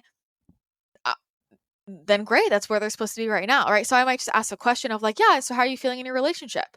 And they'll be like, oh my God, amazing. Like, he or she is just so incredible. Like I feel so seen. I'm like, great. And when I hear that, then okay, cool. And then we move on, right? It's not relevant right now. So I just feel like that's like, it's discernment, it's responsibility. It's again, like checking our ego of like why we're saying things. And also for me, just like showing up in highest service, because just blabbing a bunch of stuff isn't always in highest service. The same way, I think it's the same kind of personality type of, when people are saying things that you don't agree with in person or on the internet, like why do some people have the urge to go like tell them off? You know what I mean? Like where is that urge coming from? Like, I don't care. Like you do your thing. You know what I mean? Right. It's is it really in highest service, like for the collective? There are times to speak up, but there are nuances to speaking up, because it's all about like getting really clear with what is my intention and like what am I giving my energy to? And I think for me, it's just like um I don't care like if I don't ask for somebody's opinion, I don't need it. Like if I want someone's opinion, I'm asking for it, right? And so I'm the same way on the opposite side. Like unless somebody's asking if you ask my opinion, I will fucking give it. But if someone's not, Oh, I have no doubt, you're no right. doubt But about if someone's that. not asking, I'll just listen. So how do you handle situations like that? Because like I know and this kind of ties back to what we were talking about earlier, where you see the misalignment, let's say, or the energetic block that they need to Mm-hmm. overcome, and yet you hear them kind of just, let's say, complaining. Maybe it's not Mm-hmm. complaining energy, feels like complaining energy. They're complaining, and you're sitting there like, I know what the answer is, do you kind of just sit there and smile and nod and wait for them to actually invoke a question, or do you kind of just Yeah. play with it and have fun? Like what's like your mindset whenever someone's coming to you with complaining energy but not looking for a solution? So I'm gonna assume this is like a friend. Is that an example you're talking about? Like Sure. I'm assuming this isn't like a stranger. If this is like um, if oh, this is a yeah. stranger, I'm just exiting the situation. Yeah, that's probably not someone. They're probably Okay. not sober, so they're probably someone you want to Right? So move away from. Yeah, I'm assuming this is friends and something with like, family. Yeah, yeah, okay, so like a friend feeling that kind of situation, right? Somebody like I know, right? And they're talking and they're like complaining and I'm sitting there and I'm like, I could solve this for you in 2 seconds. I will ask them, I'll say like, I was like, do you want me to hold space and just listen, or are you asking for my opinion? mm, Or I'll that's say, powerful. do you want me to tune in for you? Because I'm that kind of person, right? Because my friends will come to me and they'll say a bunch of stuff, and I never know. So I always ask. I say, do you want me to just listen? Do you want my thoughts, or do you want me to ask the guides? And they'll usually be like, oh no, I want you to ask the guides. And I'll be like, okay, great, and I just do it, right? But I'm making sure I'm getting them to opt in. And sometimes people say stuff and they're like, no, and they'll be like, no, they're like, I know what you're gonna say.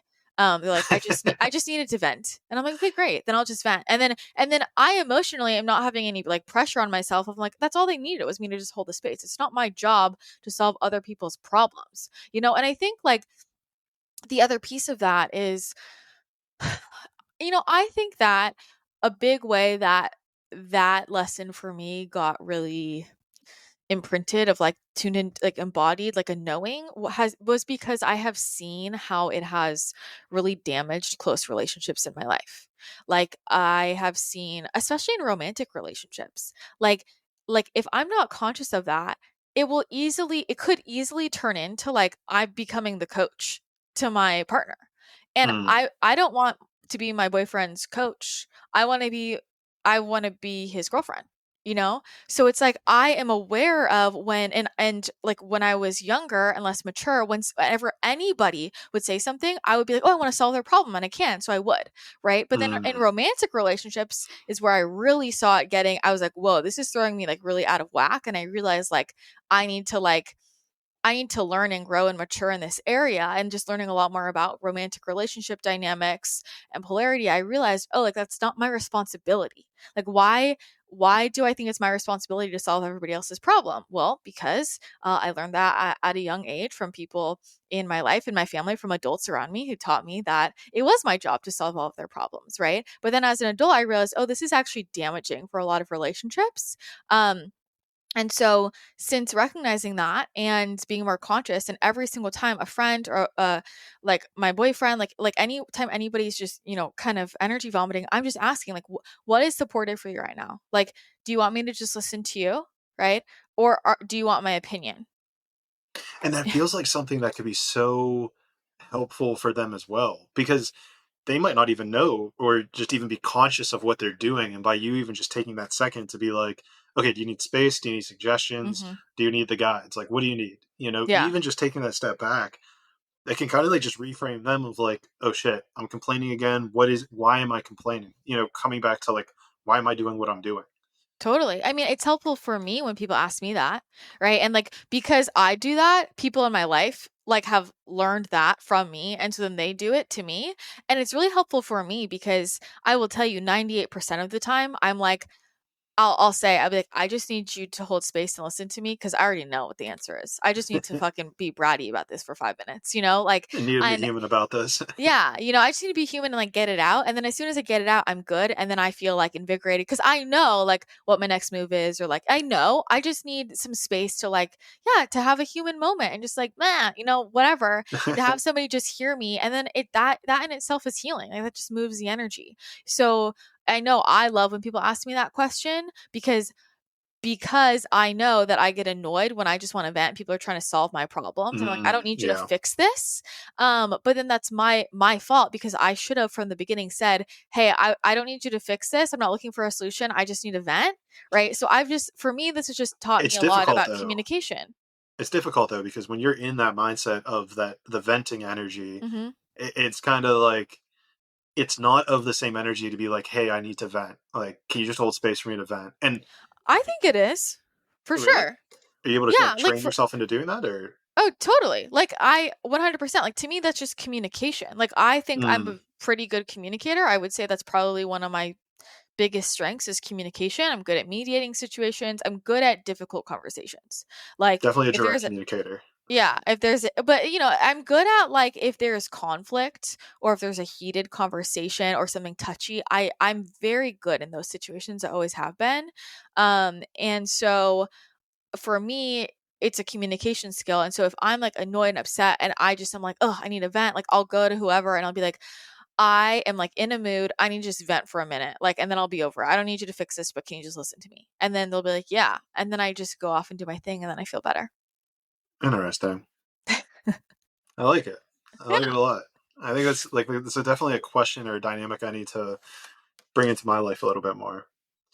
But I mean, it really touches on pain, love, and purpose. So I don't know if you knew this because when I was talking to your assistant, she said the book wasn't going to arrive. Hmm. But Yeah. Well, I told her I didn't know if it would get there in time, but I'm glad it did. okay, it got I'm here in glad it time. did. Good. So I read something online. First of all, again, okay, so it's really interesting, right? Because the manifestation mastery, whenever I read like a chapter of that, like it has this like energy of like I need to just like rest and let this like sink in. But Hmm. it's interesting. This I've probably read 5 to 8, 8 to 10, maybe poems, and Hmm. it's crazy because there's nothing like wild in. This is going to be a compliment at the end of it. There's nothing like wild about the words or like what's being said, but usually like towards the end of every single poem, I feel like tears kind of coming to my eyes. Hmm. It's like a very interesting like energy Hmm. or dynamic behind every single poem that you have in here. So I don't. Are you able to like elaborate on why I'm feeling like? And it's not like I'm crying, but it's like there's definitely Hmm. like tears, like water's coming to the eyes. So like, Yeah. what's happening? Why am I experiencing this like energetic discharge with every poem that I'm reading. Yeah, I mean, I think one of the reasons why I Hold love on, I this. lost your audio. Oh, I is it don't know if gone? that's you or me. Am I still I can't gone? hear you. All right, let me stop this recording. We'll try again. All right, cool. The energetic discharge of whatever the hell's going on here. We keep getting kicked off because the frequency's so high. You know that, right? I do know that actually. Whenever who did I have on? Oh, I had King Cassius on, and we were talking about aliens and like, and every single time we got to something, it was just like there was a cut on the thing. But it hasn't happened in a while. But it's always a joke on my like mastermind calls or like my group like calls because it happens all the time. Like these calls can be a struggle because we just get kicked off constantly because it's so high. Like the vibration is so high. so But crazy. anyway, with this book, you know, one of the things I love about it is like that was the whole point of like taking a really intense, complex emotion, like taking emotions, right? And putting them into like the simplest language and poem possible. Just like simple, you know, and it's like a piece of art or interior design. You walk in and it's just so simple and you're like, whoa, beautiful. Right. And I just think like for me that contrast energetically of like taking such a complex emotion or emotionally charged experience and it's something that feels like this big energy ball of all over the place, right? And just like putting it in this really simple form, there's something so just like healing about that, right? It's like there are a million things I could say to somebody about how incredible they are and give them all these compliments, but saying I love you and really meaning it trumps everything, right? Like I don't need to sit here for 10 minutes to talk about all these other things when I have a real I love you that has all the energy charged behind it, right? And with every single poem in here, like there is a memory from me and a core emotion frequency that was like embedded in each one, you know? And to be honest, it's sort of difficult for me to articulate, but when I'm doing energy work, it's like I always say, it's like I'm conducting a symphony. Like there's all this stuff going on. I'm doing all this stuff. It's like I'm doing surgery, you know? And there's a moment where I'm like, done, complete. Like we just nailed it. And it's like this moment of satisfaction. And with the poems, it was a really similar feeling for me. Like I was like in this intense like emotion and it's like coming through and I'm like just like channeling this poem. And then at the end, it was like complete, done, closed, healed, finalized. Like, and I felt like every poem, it just encapsulated something. And it's really interesting about this book is it is simple. You can sit down and you could read it in a sitting, you know, but it's always interesting for me because some people will tell me, they're like, I sat down and I just like devoured it. Like I read the whole thing. I just read the whole thing. I was laughing. I was crying. I was feeling whatever. And I just couldn't put it down. And then I have other people who will tell me, they're like, I can't read more than one poem a day because it's so intense for me. And I just think that's really interesting to hear these different experiences. And it just goes to show that like, you know, with my work, like words are just holding the zip file, you know, and every single book, like these two books, the books I'm going to put out, like, I think what's cool is for the reader and for me to have this experience of, I can feel the energy of this. Like something just got like unlocked in me, transmitted to me that is so beyond what these words are. Like it's just you know what I mean? They're just the vessel through which it's coming to me, but it's an energy. It's unlocking something within me. And that's why I love like energy work in general, right? It's magic. And these books to me are a way to transmit that to people. So, you know, when you're reading these books and then at the end you're feeling like an emotion come up, it's because that just unlocks something within you, right? Like whether or not you had the same exact experience, there's a vibrational resonance somewhere within you that just got like touched, right? Because you could feel me, that piece of you was felt within you. And then that is clearing that and healing that for you. And that's really what this book is. It's a book of healing, you know? And so I feel like that's what you're feeling for sure. It's pretty crazy. Yeah, it's yeah, I think what did I do? How did I read it? Oh, I just opened up the front cover, or I opened up the chapters. Mm-hmm. and I kind of just looked for the keywords because you kind of have them basically titled as like emotions, or maybe not emotions, not the right word. Yeah, so there's three sections. First is pain, the second is love, and the last is purpose. So there are pain poems, love poems, and purpose poems. And then the table of contents, like every poem has a name. So, you can like go to a certain section if you like that kind of energy. Obviously pain is a lot heavier than like the other ones. Or, a lot of people use that as an oracle, like, just every day, just like open to a random page. Say that. Let's dive on that, because I heard you say that about it being an oracle. But then my mind went to, okay, I know the first third is pain. I know the middle third is love. And then the last one's purpose. So does that influence what I'm going to pick, or how do you use it, I guess, as like an oracle book per se? Well, I mean, you just got to like let go of it. You just, I just go in like this really fast. Being too masculine. Is that what you're telling me? You're just overthinking it. You know what I mean? Like I know where these poems are, but like when I'm using it as an oracle, I'm just letting go of that. And I'm just flipping through back like really fast. And then just like wherever it ends up is going to end up, It'll like shoot out at you which one you need to pick up. But like if somewhere within you like are like, I want a pain poem, like, or I want a purpose poem, like, then you're gonna like probably try and make your hand land towards the end, and like that's fair too, because somewhere intuitively you want a purpose poem, so let it be a purpose poem. So then how do you discern that? Is it like if I look at this, it's like, is it that I am feeling pain? I should go to that one. Am I feeling love? Should I go to that one? Am I searching for purpose? Should I go to that one? Or is this kind of just a choose your own adventure?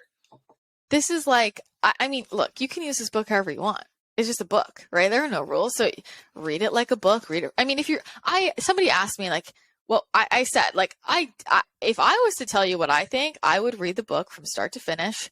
And then I would go back and I would just use it as an oracle every day. Or like, if you just feel like there's a certain poem that you love and I'm like, I want to read that one today, then go read it. That's how I use it. But it is a story, from start to finish, if you like want to read it that way. But I think you're too in your head with this. Oh, maybe. Right? Like it's like anything else. It's like, how do you pull oracle cards? You don't think about it. You spread them out. You just pick the ones, and they're the correct ones. There's going to be something in there for you, right? But if it's like, I don't know. I mean, I think it depends on your personality type too, or just like what you need. Sometimes when I'm really emotional and sad, like I want also an emotional and sad thing. Sometimes I want something uplifting to pull me out, but sometimes I just want to like feel it, so maybe I'll go to pain. Well, because maybe portion of it is because I want to use this as an oracle deck right now and actually read one on the thing. Do you have a favorite one? Let's do that. Do you have a favorite one that you like? I have a lot of favorite ones. I have favorite ones like within each section. Okay. Do you have a favorite one for reading on a podcast right now? Yeah, I do. Actually. Oh, wow. No, we're doing this one. I landed on this one. It's called Good Questions. Oh, that's perfect for you. Oh my gosh. And I just remembered, I don't think I've read this one yet, because on the front of it, you said, keep asking amazing questions. Yeah. That's powerful people do. Okay, we're reading this one. What page is it? It is 223 or 225. Got dark lighting here, so it's hard for me to see. That'd be crazy if it was on 222. Oh, I saw there was a poem called 222. Did you put that on page 222? I didn't, but I love that poem as well. I read that one pretty quickly. That was a cool one. It's a good one. All right, so do you want to read it or do you want me to read it? I don't care. What do you want? All right, I'll do it. I got it. Good questions. I feel safer asking the questions than being on the other side, but the danger I feel over there also makes me feel so alive. My love language is questions. It's the way I know if you care. The way I respond tells us both, if with you, I'll really go there. There's something about a good question that really opens me up. It's like finding the key to unlock the door that you know has always been shut. So don't be afraid to ask me what you really want to know. It's usually the question we're too scared to ask that takes us where we want to go. Fuck, that's good. That's so good for you. Look, see? It ripped me apart. Yeah. What? It ripped you apart. Tell me more. Tell me more. It's reminding me of past relationships. Is that in the love section? Holy shit, that's in the love is. section. No, it's in the purpose. Purpose. Okay. Purpose. It was reminding me though of like past relationships whenever what was it? Being afraid to ask like a certain question or having a certain belief about insecurities where I would like build up this monster. My big one was acne. And it was kind of like, I always had it as like this thing where I would kind of like get like real sneaky. Like whenever I was like with a girl, I would always kind of like turn my back towards them so they like wouldn't see my acne and like kind of like, you know, exit the room, everything to try to hide it. And I remember asking a girl about it, like, hey, like I remember bringing it up or asking her about like acne in general. And she was like, I don't give a shit. I was like, what do you mean you don't give a shit? And that was like really the first time that I like dove into actually realizing like my own insecurities were like my thing and no one else like gave a shit about the things that I was insecure about. And because then we had this whole conversation about what she was insecure about. And I was like, what are you talking about? Like, that's amazing about you. And it was crazy because it was like this whole thing of like this drummed up monster. But if it's just, you just ask the question, it's like, you know, it can be scary to ask. It'd be scary to like adventure into, but it unlocks like this new chapter or evolution for you. Yeah. Wow. I love that. See, I love hearing people's connections to it, you know? So cool. that one's perfect for you. I feel like I always tell people like when people say, what's your love language? I'm like, questions. I like good questions are my love language. Like literally it's exactly what I said in this poem. Maybe that's why I thought it was in the love section. Yeah. Yeah. I mean, a lot of these, you know, are subjective. I put them in the section I wanted them to go in. But yeah, I feel like for me, something that has been in all types of relationships, like difficult for me is I feel like a lot of people don't really ask questions.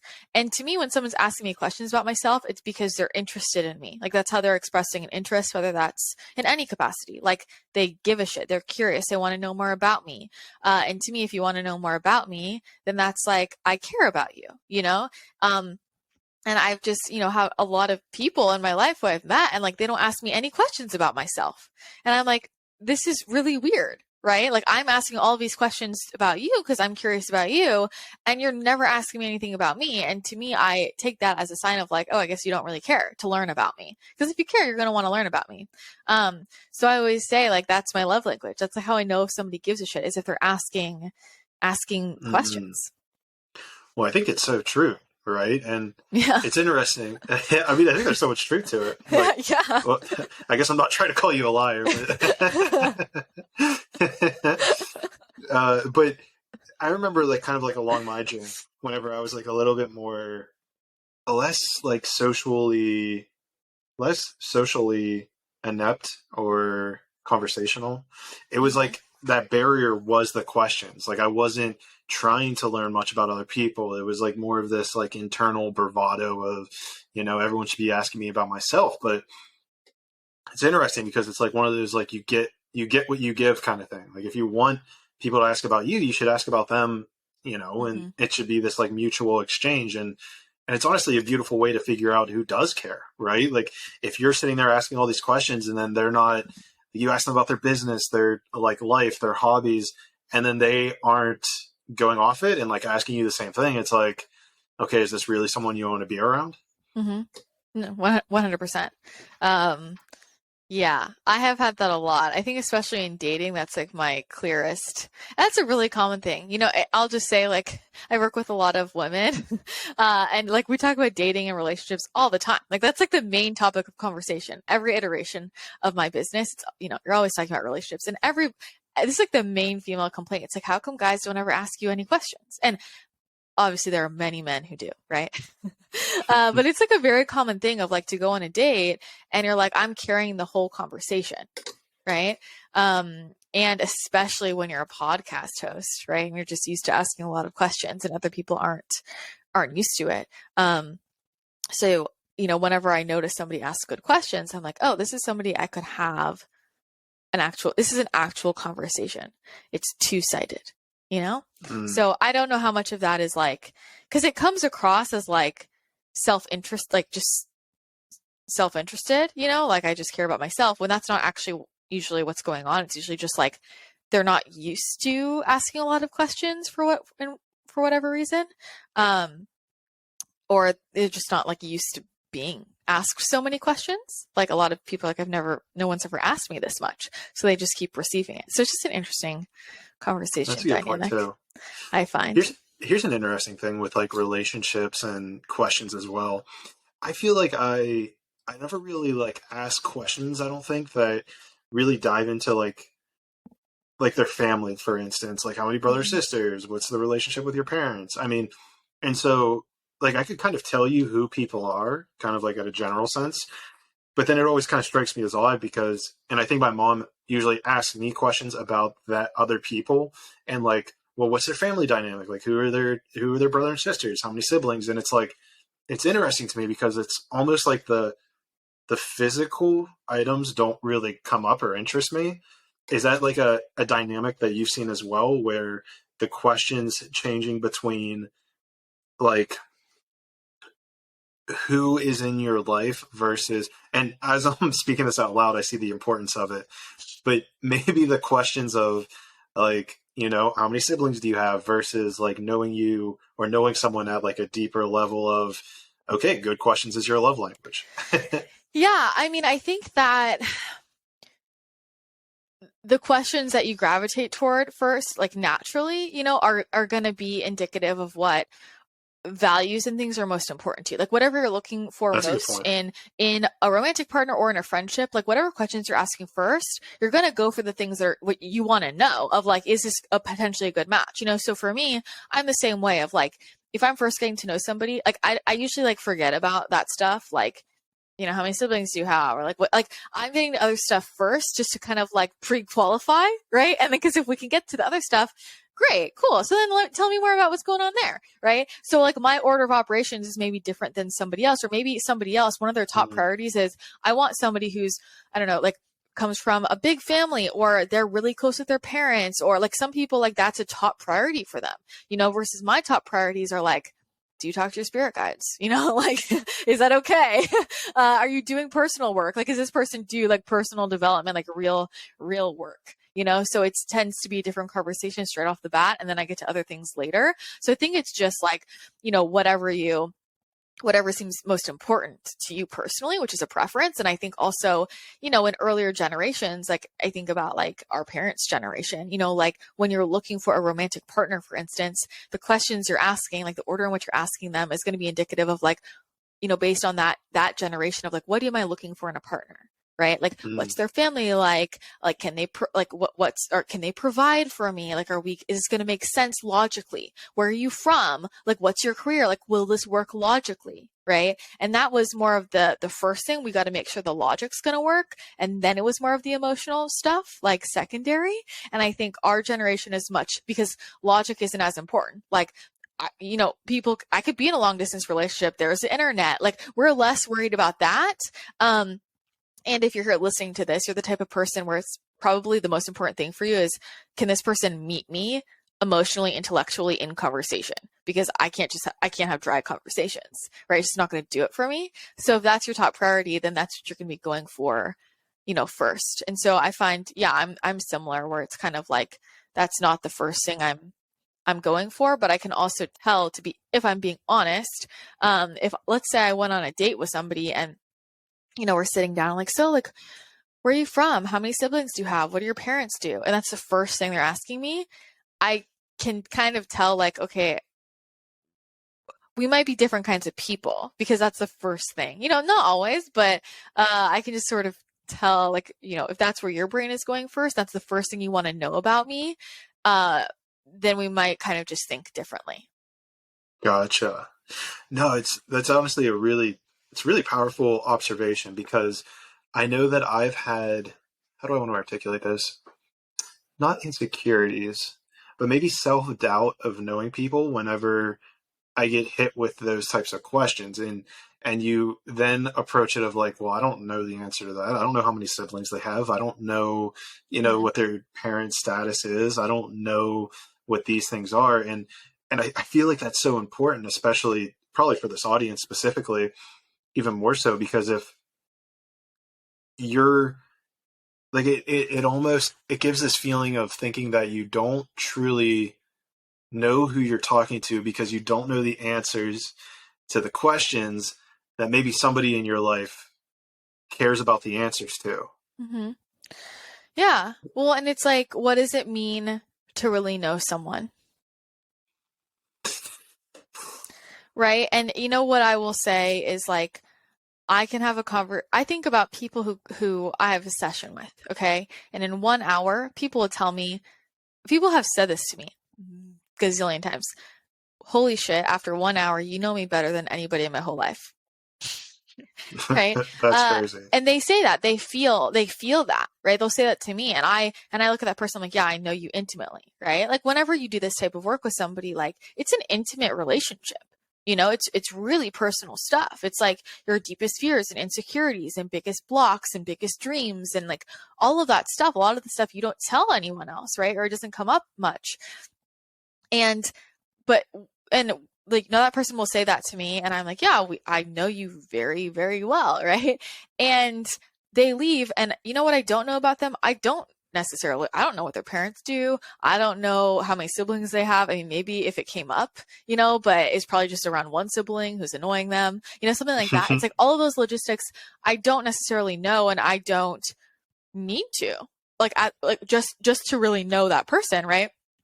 For me, I personally tend to establish like a deep emotional connection with somebody and get to know like, what's going on in their emotional, mental, energetic space. And then I'm starting to learn about the other things. I think the other things are really important, right? Like, I want to know, like, who do you spend a lot of time with? Who's important to you in your life? Like, what is your relationship with your parents? Because that is important to me. Like, to be honest, like I think about for a romantic relationship, like we have to be okay with what each other's relationships with our families are like. You know what I'm saying? For sure. And that could go so many different directions, but like that's a real part of my, my life or my friends or like, my work, to me, like my work, it's like what I do is a more tangible thing, but that's also so much who I am. And also the logistics related to that is a big piece of me, how I'm spending my days and like what my schedule is like generally, so like those things are important. I think it's all important. I just, tend to go for the other things first. I think it depends, how long you've known someone too. There's definitely a lot of factors that go into it. And maybe the whole crux of it is to just not put weight on not knowing someone because you don't know the answers to certain questions about them that other people hold in higher regards to others, or hold in higher regards to themselves than you do about yourself. But you know what I think is interesting? It's like just getting curious about like, why is that what we want to know individually? Like if let's say I am telling my parents like, oh, I met this amazing person. Like, we do all this fun stuff. He makes me feel like all these, like, I feel so seen and understood. He's super supportive, blah, blah, blah. And my mom or something is like, which she doesn't do this, but I'm just giving this an example. Let's say she was like, well, what do his parents do? Well, how much money does he make? Right? Like my mom would never ask that, but like, I'm just giving an example. Like no, that immediately is telling, that immediately would give me an indication if I just ask, like, why does she care about that? Mm-hmm. Right? Like, why is that the first thing she's asking? Like, why is the first thing she's asking what the relationship is with the parents, or like what they do? Like, I'm like, oh, that is indicating to me a certain priority she has. But just because it's a priority she has doesn't mean it's mine. Right. And I think what you're highlighting right there is a perfect example, because I think maybe myself, I would have taken, if I said I don't know to those answers, it would have disrupted confidence in myself of if this person is truly someone that I care about, or like, it's like, oh shit, I don't know what their parents do. I don't know how much money they make. Like, do I actually care about this person? It's almost taking on their priorities as your own, as opposed to understanding what you're looking for in a relationship and kind of moving from that energy as opposed to taking on theirs and being like, oh shit, like I don't know those things. Like, do I care about this person? Is this person important? Is this person I want to see again?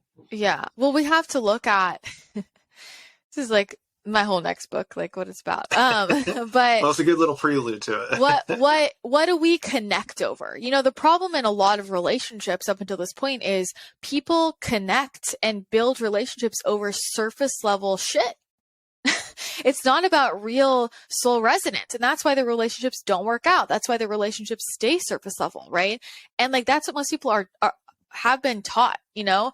Because what used to be the priority was like, you know, marriages were business arrangements back in the day, right? Or just like logistics, like who's gonna have my child, right? Who's gonna be able to provide for me? And then we move into like something kind of similar of like, does this make sense? Like, can they provide for me? Do they take care of me? Right? In whatever way that is, does this person look good on my arm? Like whatever it is, you know? And then it's like, oh, what do we connect over?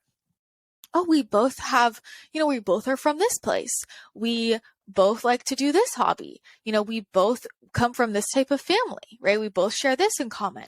And what's really cool now is, and I think that's what, you know, if we look at how, especially it's really cool how different cultures are like mixing now and like different relationships, you're seeing different cultures come together. It's because people are like not just connecting over surface level stuff. Right? Like we don't have to come from the same place or have the same traditions to have a lot in common and to like have deep soul resonance, to be able to really see and understand and love each other on a like really deep level, you know? And I think like we're getting to this space that's really cool where we're able to prioritize that now more than ever before, where there are a lot more, I think, things historically, like in older times where that wasn't even allowed to be a priority. You know, it just wasn't even allowed to be. And now we can have these, we have so much more information and we have a lot more freedom and just ways to connect with people in different ways. And so we can get to know people on a deeper emotional level and we can connect over much deeper things, you know?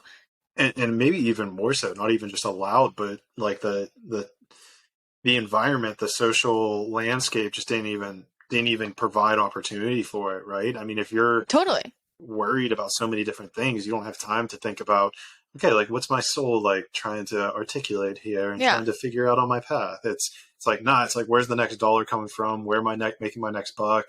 It's like, hey, do you want to have kids? Okay, you want kids? Okay, let's just get together and have kids when we'll just do that thing and just get that all figured out because we have so much other shit to worry about with like our money and, you know, whether or not this country is going to war with this country and if we're going to get nuked or they getting nuked. And so it's interesting. We come to maybe all this.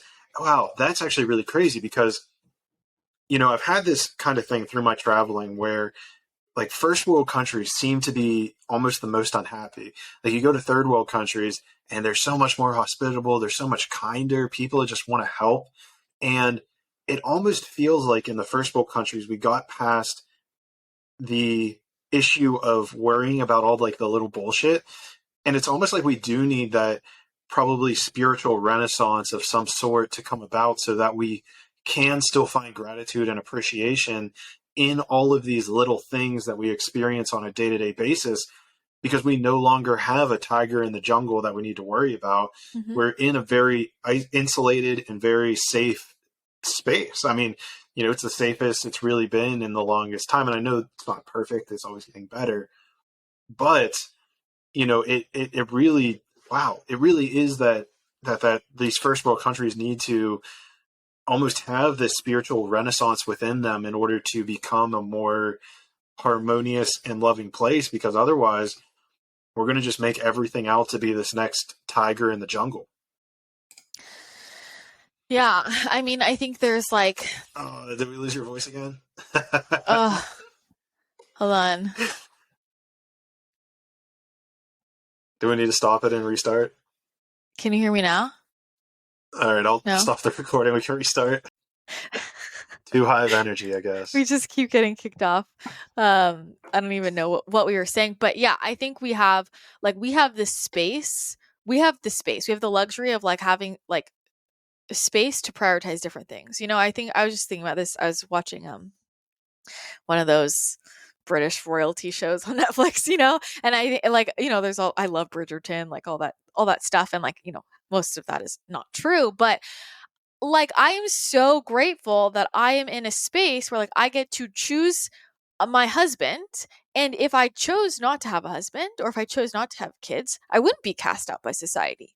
You know, like I'm like, it's very fortunate that like to live at this time, you know. And then even just um with the access we have, like with the internet, we can meet different people, right? Before, we were much more limited by who was around me. You know, I only know who's in my community, who lives on my street, who like was close to me in my neighborhood, right? That's all I knew. And so those were my pool of options. So I'm just gonna like, you know, who's the best fit for me here. But now it's like, because we have so many more options, which obviously there are downsides to that, there are also pros of now we can be pickier of like, I'm going to find somebody I have a deep emotional intellectual connection with, or like I'm going to prioritize whatever I really want to prioritize, you know. And there are pros and cons to all the options, but I feel that, you know, we have a lot more opportunities to connect on much deeper levels now, because of resources. For sure. And this kind of ties into something I was thinking about. When was I thinking about it? I don't know. Sometime before now, about making spirituality maybe more accessible. Because to me, Hmm. it feels like it's a heavy topic. At least it very well can be, right? We're talking about channeling, we're talking about different dimensions, aliens, and it's like sometimes people are just trying to figure out shit that's going on in their day to day life. So to even think about aliens is a luxury in and of itself. So with this idea of like a spiritual, let's say, first world renaissance, have you ever considered or thought about how to inject more maybe play or fun into it? Because this is something that I've been seeing a lot, and I've been looking at the landscape of podcasts, and it seems that it tends to be a very heavy subject that doesn't get a whole lot of mainstream attention. And my Hmm. thought process is that it's likely because it is a heavy and tough, can be at least maybe it can be difficult for the average person to conceptualize or discuss. So, have you ever considered or thought about what could be put into spirituality to make it more fun, more upbeat? Maybe it's just a charismatic person, but I don't know. Oh, 100%. I mean, like, I I feel really strongly about this. It's why I don't actually have that many like spiritual, like a lot of, I'm not really in the spiritual community. Like I'm not really like friends with a lot of people in the spiritual community. I mean, I just have some, but everybody's so freaking serious. And like, I know people will tell me like that's a priority for me. People will tell me who are like in my communities that like one of the reasons why they resonate with me is because like I'm not a super serious person.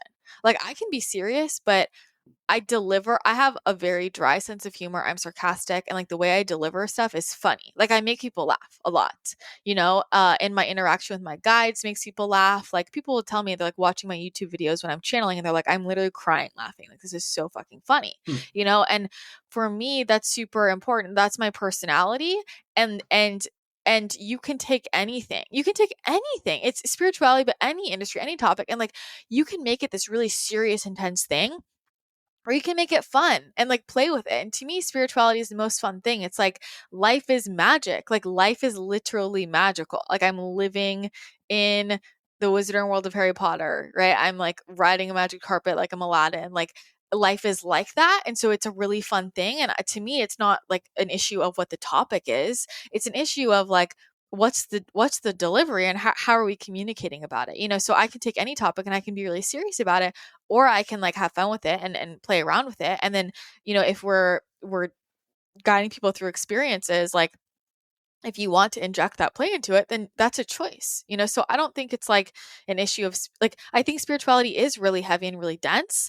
And I think that's because people are choosing to make it that way, but it doesn't have to be, just like Mhm. anything else. Interesting.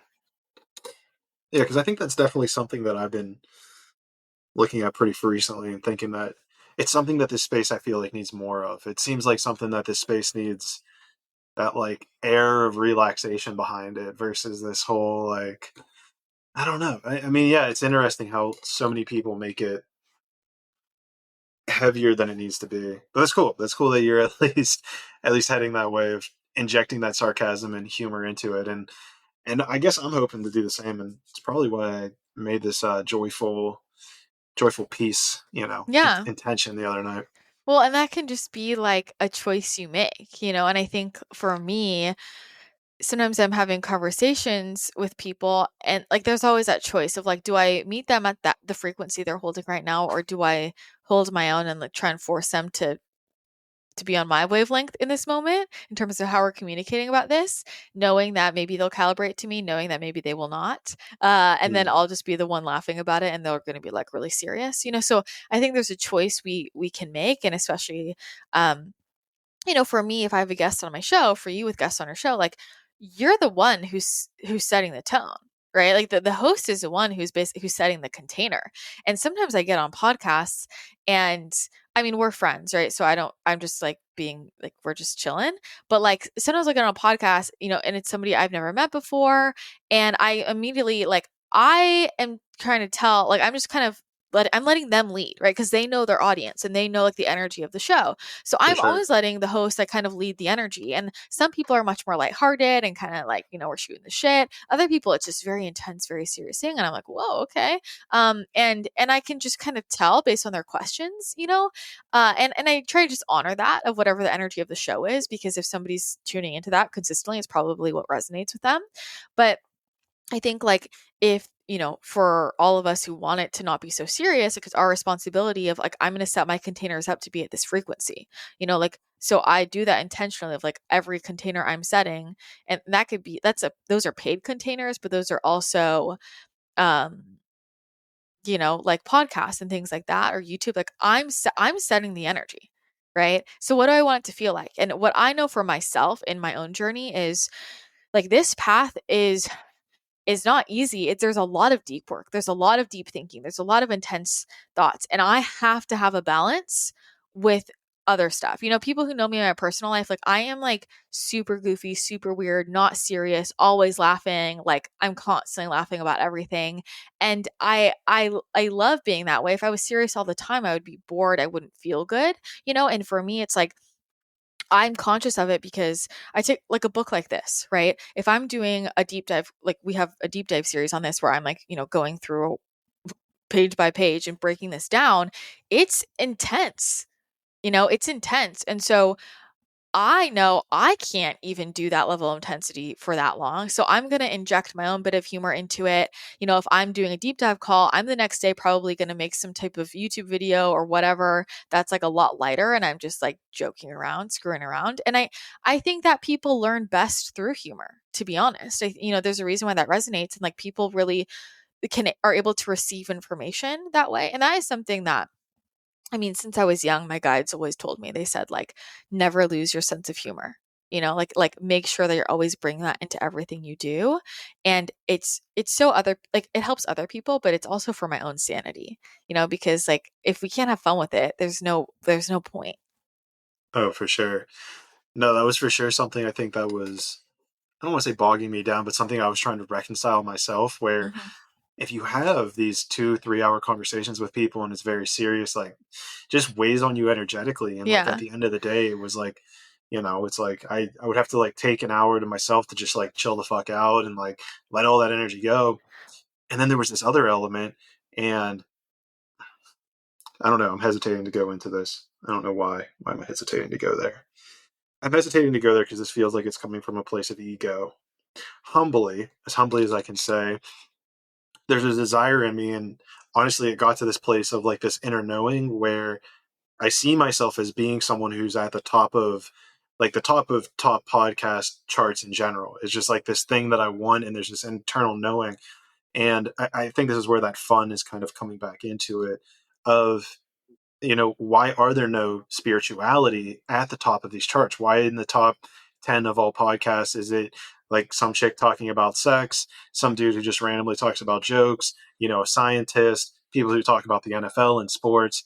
And so to me, it was trying to dissect this idea of like, why is there no spirituality in like the top 10? And I think there's this element of like that fun. And then I don't know the other reason I brought that up. Maybe I just wanted to say that, but I'm not sure Well, where else I was trying to go with that. let me add some to that. I think like there's just a numbers piece to that of like, if you look at, the 8 billion people on the planet and like where are most of those people vibrating? And what are For most of sure. them searching? Like those of us who are having these conversations, like we're in our own bubbles, right? Where it's like everybody in my world is like on this wavelength. This is everything around me. But like I am well aware that like 98% of the population has no fucking idea what I'm talking about. Right? So just like You're a crazy chick that probably needs to go to an insane asylum. yeah, right. So it's like just logistically, number wise, I would be shocked if there was a spirituality podcast on top 10 general of iTunes. Like just from a numbers perspective, until way more of the planet wakes up. But it's like that's what it's like to be at the leading edge of anything, right? Like that's what any scientist, doctor, researcher who like made the biggest discovery that was life changing ever. They were the 1% that thought that was legit. Everybody else was like, no, why would we think about that, research that, look into that? Like, you're crazy. So to me, there's just like a numbers piece. I mean, to me, I would think more about like, top 10 of the spirituality genre in general would seem more important, because those are the people who can actually take what you're hearing, but the other piece is, I think, like, if it's draining for you, then that's telling you something about maybe how like your show wants to shift. I always know that however I feel in the podcast is how my audience is feeling, right? So if it's a really heavy topic and I can barely get through it, then like they're probably going to be able to barely get through it. And like I feel that, I mean, if especially you have such long shows, like you have plenty of space to like, maybe there's something in you that wants, like, you have plenty of space to have plenty of areas to like ask lighter questions, like just like like going in a totally different direction and asking lighter questions. I mean, I start all of my episodes with like just like light, kind of silly, but still valuable questions. Like I ask you, like, what's your morning routine, right? Like, what's a product you're really loving right now? Like, just really light things, because we're going to have plenty of the episode to go deep. And it's like just getting people warmed up. It's like a little bit lighter, more digestible, so I do that intentionally. And then in an episode, like if I have an opportunity to ask like, a really like light or silly question, I'll do it. And I think like, I mean, you have space if you wanted to have you could have a whole hour of like just screwing around, Oh, for sure. No, but I think that's something that I've been trying to get more into. I mean, yeah. we didn't really do it with this one because you've been on Mm-hmm. the show before. So Yeah. like, the first time I had you on, we talked about like, what was the first thing you wanted to be when you grew up, Yeah. and Yeah. but I do think there's truth. And again, this goes back to my intention that I had last night going to bed, which was, how can I, if I were always joyful, ... And it's, again, it comes back to that, like, if I want to create a spiritual podcast that's more joyful, more fun, more interactive, I need to align with that and embody it myself before I'm able to even create that on this physical existence first. Mm-hmm. Yeah. Yeah. And I mean, I think that's like, I don't know. I always joke around like there's a lot of spiritual people in San Diego. There's all There are a kinds of them. lot. And there are the groups that are just so serious. Oh my gosh. Everything is just so like so serious, and you don't want the falafel? Is that a past life trauma thing? Like I'm like, really? Right? And then there are other spiritual people who are like, you don't even know, everybody's just like having fun and like laughing, and it's just like actually pure joy, and it's like a totally different frequency. And so it's like there are so many ways you can do anything. But I think that also like just, well, I know energy shift and change, right? And there are periods where what people are craving and what we can be craving individually is more information, education, like we want to get in there. And then there are also periods like in the collective energy and individually where like information overload, and I know I go through these phases personally. Like, I mean, I think most people right now are in information overload. And I know for me, the type of content I consume personally, I don't consume anything heavy. Like my content consumption is I'm watching like, Christmas movie cartoons at this point in my life. I am watching like morning routine videos on YouTube, or I'm on Pinterest looking at clothes and like stupid shit just to like, I don't like to consume information. It's just too much. I just like the fluffy stuff. My whole Pinterest is just people pouring lattes. There's something about that is so satisfying. Like watching people make lattes. I don't know why it just hits a spot for me, like food porn. Like I just love all that stuff where like I watch cat videos on Instagram. Like that is what I consume. I just don't have the space for other stuff. Like to be honest, Sure. and so I think that that balance really is important, and I think a lot more people are kind of gravitating for that. I mean, I feel like my best performing content is always like what I think is least valuable. That's the craziest thing too. I've had that Yeah. conversation with people as well, where the most powerful information that they have, I've heard even just well-known people talk about it. The most powerful information they have is like in the videos that have the least amount of views possible. And Mhm. that blows my mind. Like, I know. I mean, it makes sense based on what we're saying, right? It makes sense based on if, the vibration's at a certain place that information is going to get buried because people don't give a shit about it. They want to consume the stuff that makes them feel good in the moment. Mhm. And man, I don't know. Yeah. And I think that's also a shift I need to find within this podcast as well. I mean, it's such a mind fuck for me. Like, and what I've learned from it is I just don't judge anything. I just like let whatever's coming through, and I just don't judge it, because all of the things I've ever put out where I'm like, that was gold. Like that is going to like people are gonna love this. It's like no one watches it. Yeah. Right. And then I'll put something out and you know what's so funny? Sometimes I'll be like, I feel like that was really like dumb. Like I feel like that was just not helpful. Like and I'll be like, maybe I'll just take it down, and it's always the ones I'm like, maybe I'll just take it down because it's a waste of space on the internet. And those are the ones that like get like all the highest numbers, and I'm just like, I don't even know anymore. So I'm just gonna not judge it and just let it sit out there. Just go with it. Yeah.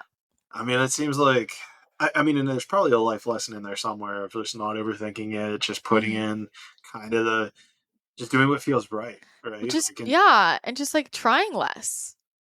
Like just trying less. Just we need a lot of us are just trying way too fucking hard.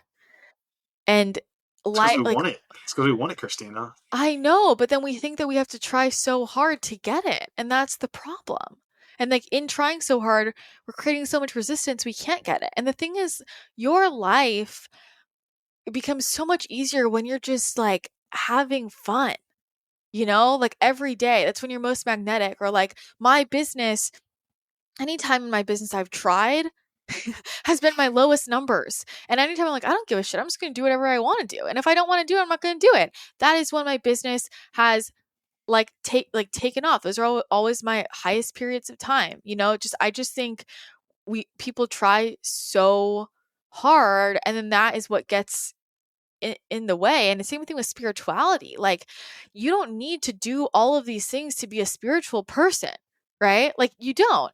And people become so regimented every day, and it's like it turns into a to-do list. I'm waking up, I'm chanting, I'm making my elixir, I'm writing my affirmations, then I'm doing my manifestation work in this journal, and then I'm doing that. And it's like the 5-hour morning routine. It's all serious, and it's not even something they want to do. It's just something they think they should do to be spiritual. And when your gifts will open up and your intuition will be loud is when you just throw it all out the window and you're like, I'm just going to have fun.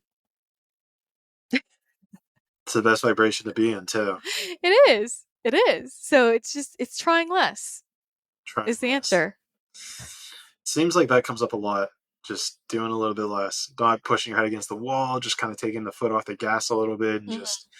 It's weird though, because like I mean, and maybe it's something with the over masculine energy or something. I mean, myself, it's like if I'm not doing something, it's like nothing's gonna get done. It's like fuck, dude, like just chill. But like, why would nothing get done? Because I'm not doing it. I'm not seeing it being done. Okay, but like if you're not, why are you assuming that you have to do it for things to happen?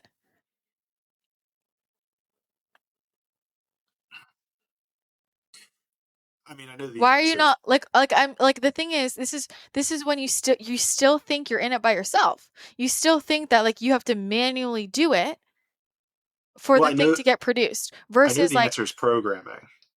yeah, well, I don't even care about what the actual answer is. Okay, like it doesn't matter what the actual answer Okay. is, right? The point the question is the point. The question is like, wait, why am I not letting what I do every morning?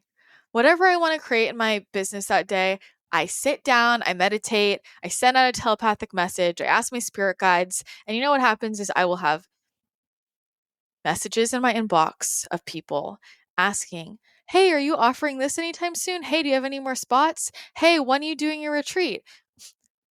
Great idea. And then I throw it up and then it gets filled. Simple, Yeah, I right? understand. So like I don't need to go making it happen. I need to set my intention and allow myself to receive it, right? But that's because like if I had to be the one to do all of the work to get everything done, there is no way I would be able to do everything I do. No way. Right? So the same way that people will pay for ads and let ads work for them and reach way more people than they could ever do manually, right? Like let your spirit guides do it. Let your energy do it. I always say my best marketing tool is in the dream space. This is intentional. This is not like some random thing that happens to me. Okay? I do most of my work energetically on my business. It's how I do everything. And most people, because I always, as often as I can, I always am asking people like, how did you find me? Or like, how did you find this offer? Whatever, because I just want that data. Most of the time it is someone saying, I had never heard of you and you came to me in a dream and told me I needed to sign up for XYZ. What? I'm not joking. I'm so serious right now. And What? it's a real thing. By name? Oh, Like 100%. Yeah, I come you in mention and by name? yeah. And then they go, I think so I searched you and I found, yeah, you were running this offer. Like people will tell me, yeah, you came to my dream and you said like I need to sign up for your abundance accelerator program, or you came in and you said I should join your membership and like you would have the answers in the membership. Oh You my know, gosh. and this Yeah, it happens. this is why witches were burned at the stakes back in the 1700s. Because we're too powerful, right? I guess so. But there's something going on there. But, you know, I mean, I'm just saying, like, I don't have to do it all myself. Like, that, like, oh my gosh, you know, and here's the thing, putting out one more piece, like, what would I be doing, right? Putting out one more piece of content is not going to do anything. Doesn't really move the needle too much. Right? So it's like, what's actually moving the needle? And that could I be mean, different and for here, everybody. I'll even elaborate on that, right? Is because I've had plenty of content that's gone viral, and Mm-hmm. I mean, speaking monetarily, speaking podcast numbers, like those are the two things that like, I really care about. Mm-hmm. Podcast numbers have gone up, but like monetarily, not too much has changed. Like a couple things here, a couple things there, and Mm-hmm. so it really kind of comes back to what you're saying is like there's this almost false perception, this false reality perception of, if you have all these numbers, then you're going to have all this money, or if you have all these numbers, it's going to fix all these other different things. And yeah, I like Yeah. what you're saying here. I'm Well, picking it up. here's the thing. I mean, I could go off on this forever. Like when I was doing business coaching, you know, people would always ask, like, how do I grow my following? How do I grow? And I'm like, do you want bigger numbers or do you want to make money? Because what I will suggest, what I will suggest for growing your audience will be different than what I'm suggesting if you want to make money. Two different things. Okay? For sure. Like you don't need big numbers to make a lot of money.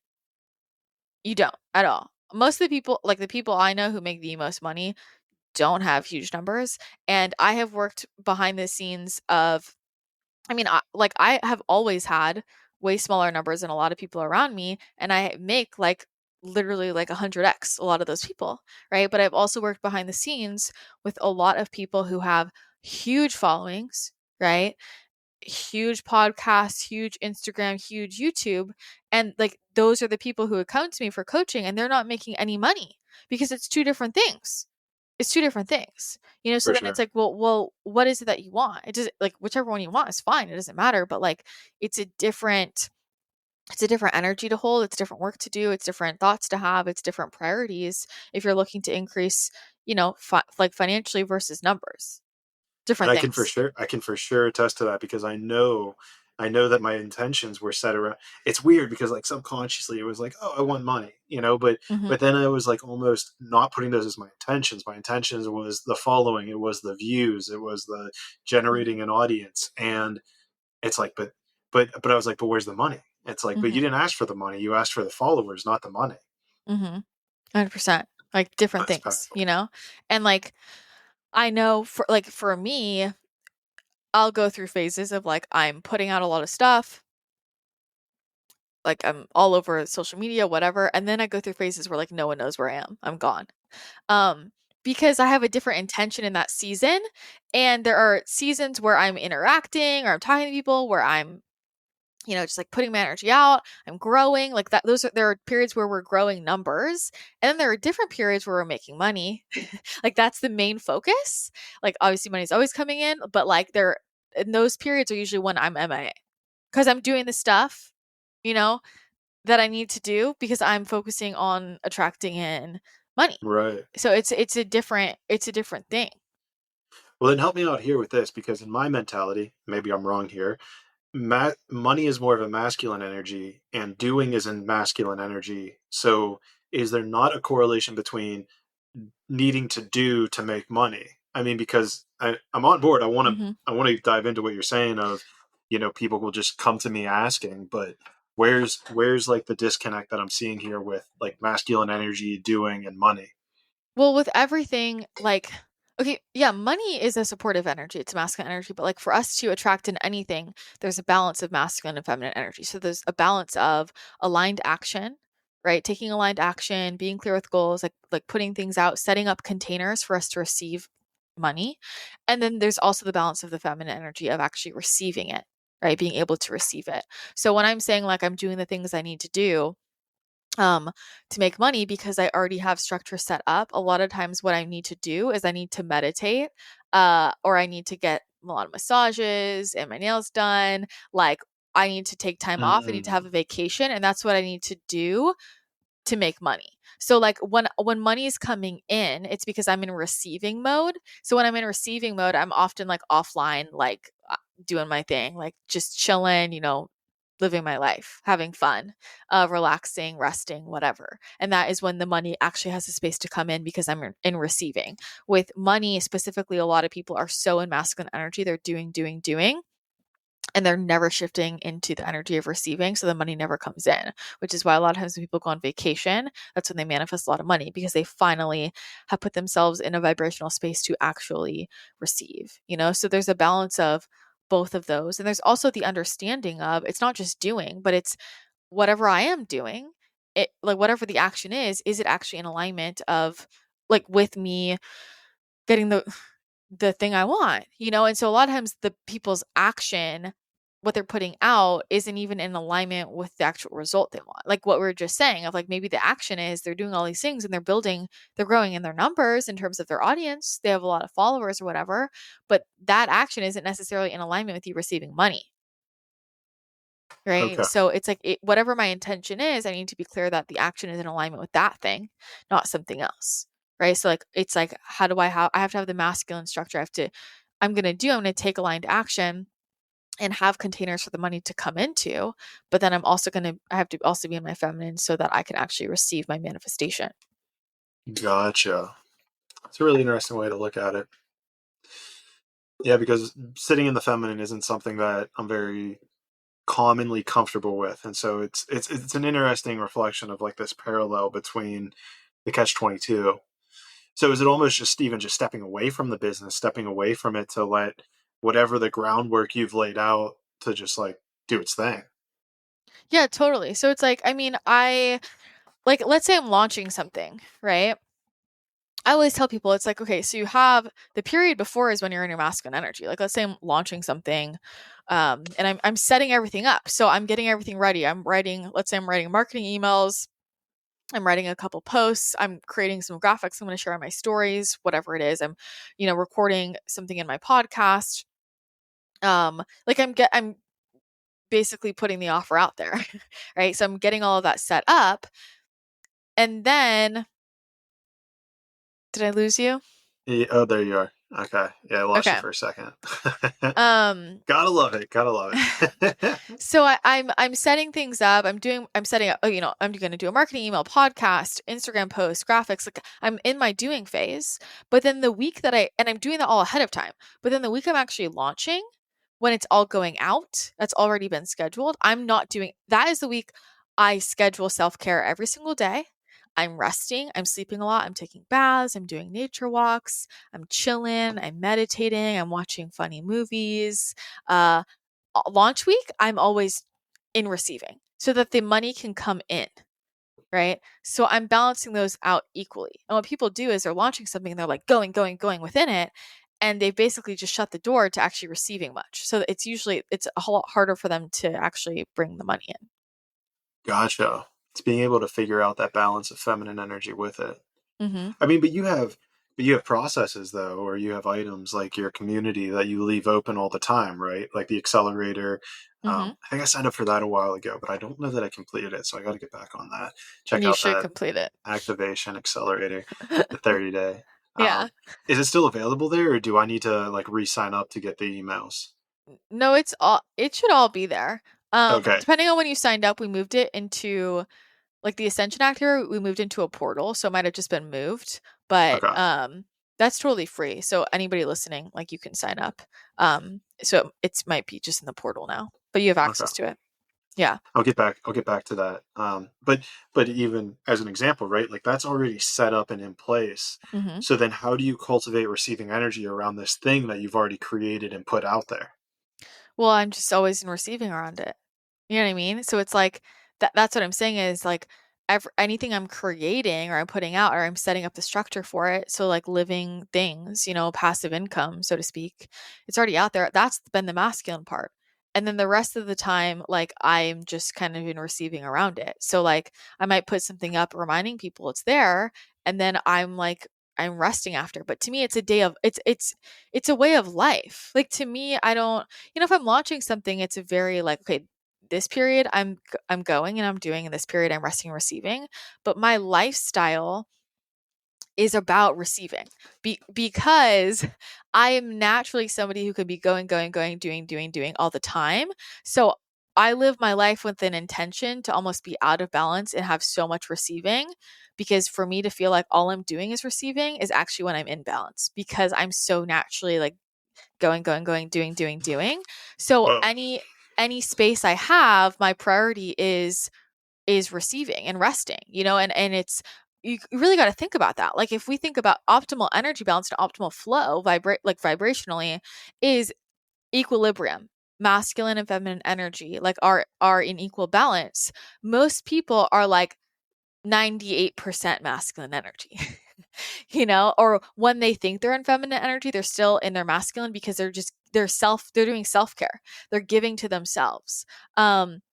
Versus actually receiving from someone else. So I just make it a priority of like, I want to receive as much as possible, and like what feels like receiving for me. So Mhm. like letting people, it could be anything from letting people give me compliments, letting somebody buy something for me. Whenever somebody's, oh, I'll pay for it, I'm like, okay. Right. Okay. It can be letting somebody listen to me while I vent. Just be like, can you hold space for me? You know, it is like for me, allowing other people to serve me. So working with other practitioners and people who are taking care of me, having my own mentors who I'm receiving from, for me, like, I mean, I get a massage every week. I get lymphatic drainage every week. I do a lot of self-care. I get craniosacral therapy weekly. I do acupuncture every week. Like I have things set up so I'm consistently in receiving, not giving to myself, because then I'm still in giving energy. I'm having somebody else give to me, and so I think if people really thought about that, like what's my balance? Even like what's normal? Normal is I work 5 days a week. I'm just like, and then it's a 2-day weekend. But then people don't even really rest on their weekend, right? They're still No. like doing stuff. They're taking care of the other stuff they didn't have to during the week. So what happens is we're just always doing. When really it would be, what if my week was half doing and half resting? That would blow people's lives up.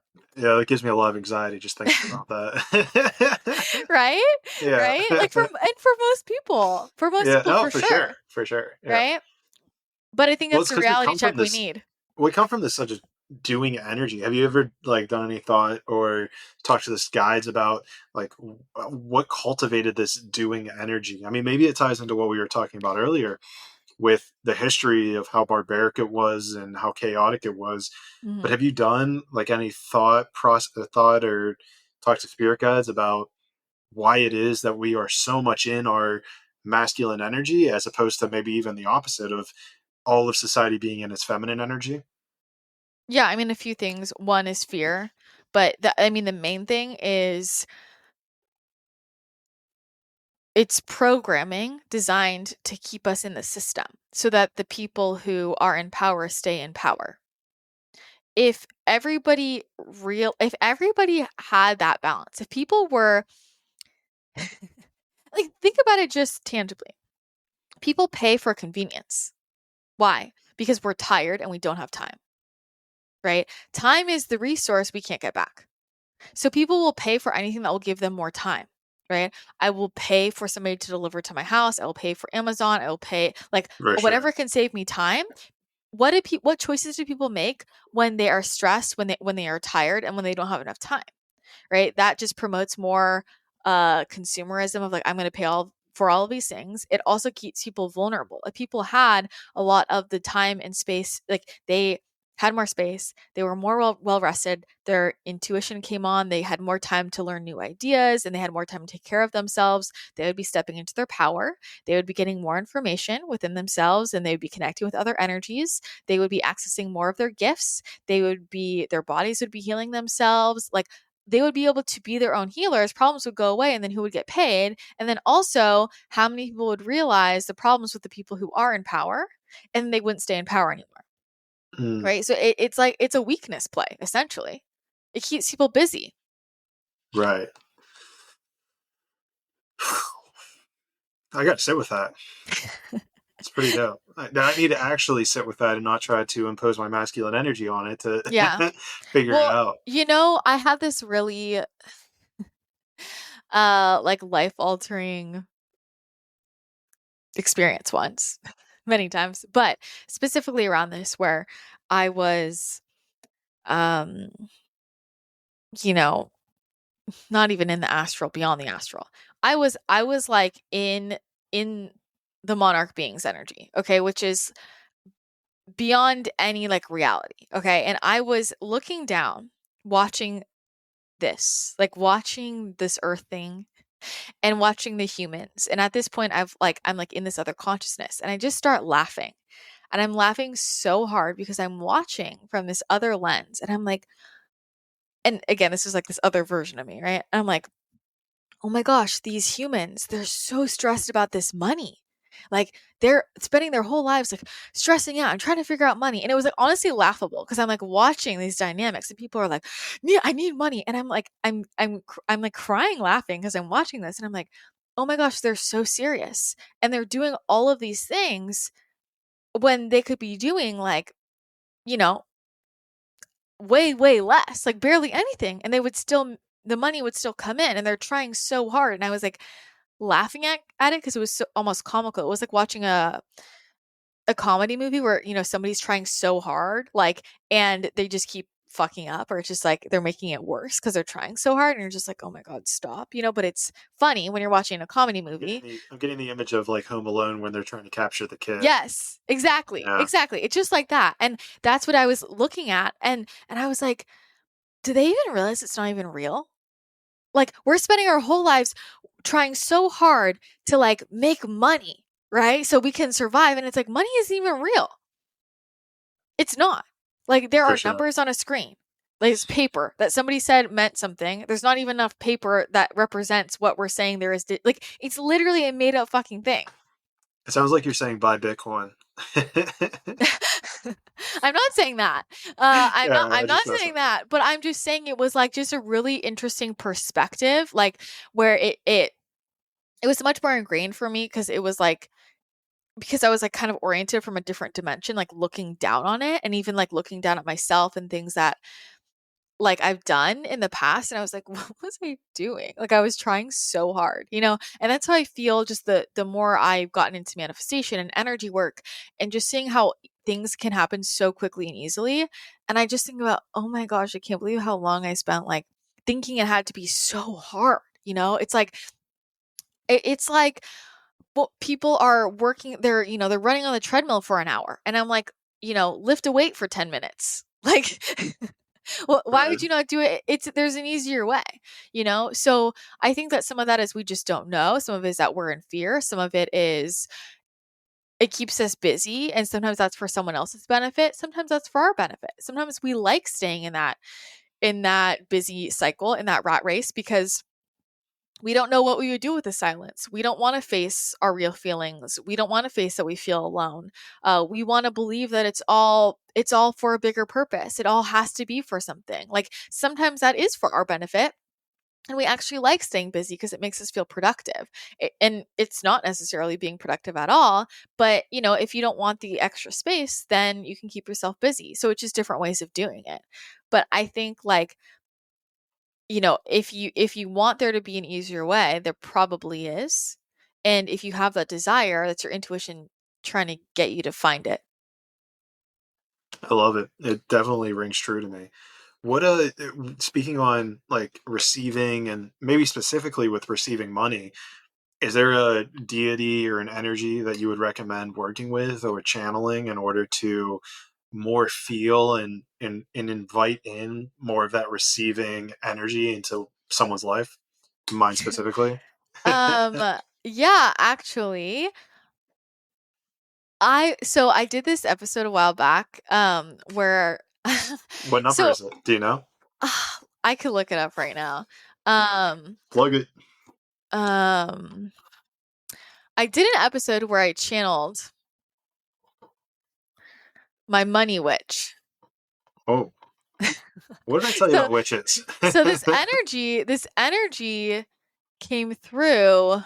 Where is it? Um, I Yeah, I can't find it. I'll have to find it later. But there's an episode where this was like a couple years ago, and I was just meditating, talking to my guides, and this woman comes through, and she's like dressed in money, like just has money all around her, coins, and I was like, "Who are you?" She's like, "Oh, I'm your money witch," and I was like, "What?" She's like, "Yeah, like I'll help you out with money," and she's like super sassy.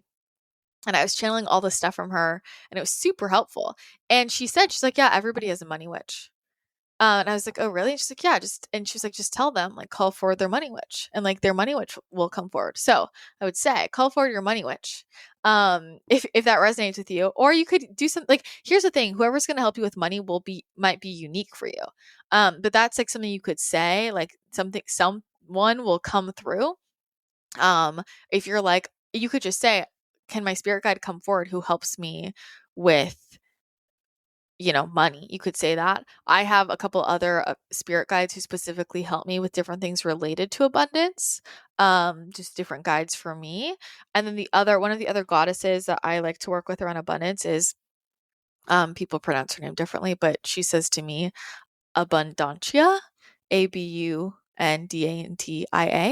She's like Okay. lesser known, but she's all about abundance. So that's a goddess who is all about abundance and money. And so those are some of the energies that I like to tune into. Super dope. You'll have to go look for that Money Wish episode that you had. Yeah, Pretty funny. I know. I don't know why it's not. I'll have to find it. I'll All send right. it to you. We'll put it in the show notes. Yeah. Speaking of, I'll throw all your links down there. Feels like a pretty good spot to wrap up. Yeah. So what are you feeling? Do you want to keep going? You got other stuff to share? Or No, you I good? feel good. Feel good? If you feel complete, I feel complete, Cool. We're done with like the little tactical surgery on the Yeah. podcast episode. Yeah. We're done with it. Feels complete. So Love it. there's that moment where like you can just tell like cup is full, And what I'll say is I think that this is a big space as well for us to once again be more efficient. Like I'll say this comes up in coaching. Like let's say somebody books in an hour call, but we can get done if we get done what we need to get done within 20 minutes, like and it's complete, then why are we staying on the call the rest of the time? And I think for me, that's another way I've just expanded time. This is also related to abundance and things of I used to always schedule meetings and stuff of like, oh, we're going to have an hour meeting. But I realized if I put on the calendar there's an hour meeting, then it would just take an hour. Or just being Okay. okay with having a call and then everybody being on the same page of like, if we're done early, like, cool, it's done. And so maybe that only took 10 minutes. We don't need to just keep filling the space for another 20 to finish the time. So I've been playing a lot more with like just that in general, of not already deciding something's going to take me an hour, because I feel like that's a common block of time. It's like, oh yeah, I'll do this for an hour. This call will be an hour or 30, whatever. I've just like, that has been really helpful for me, of just not removing that and picking a shorter time and letting it take up that much time, or like just being on the same page with that person of, well, if we complete early, then we can just hop off early, and then we both know like if we're done and we finished, or if it's in a setting where somebody's receiving information of like, if the cup is full, then we're just going to be done. Like sometimes I'm doing calls and stuff and I can just feel the energy, and I like, maybe we still have another 20 minutes like on the clock, so to speak, but everybody, I can feel it's like, we're done for today. Like Everyone's checked out. if I say one more piece of information, like it's just too much. Like it's not even anything else I say, you're not gonna hear. Right? You're done. It was too much to process. So at that point, it's like, okay, let's just close it up. Right. So I think that is very related to abundance to me.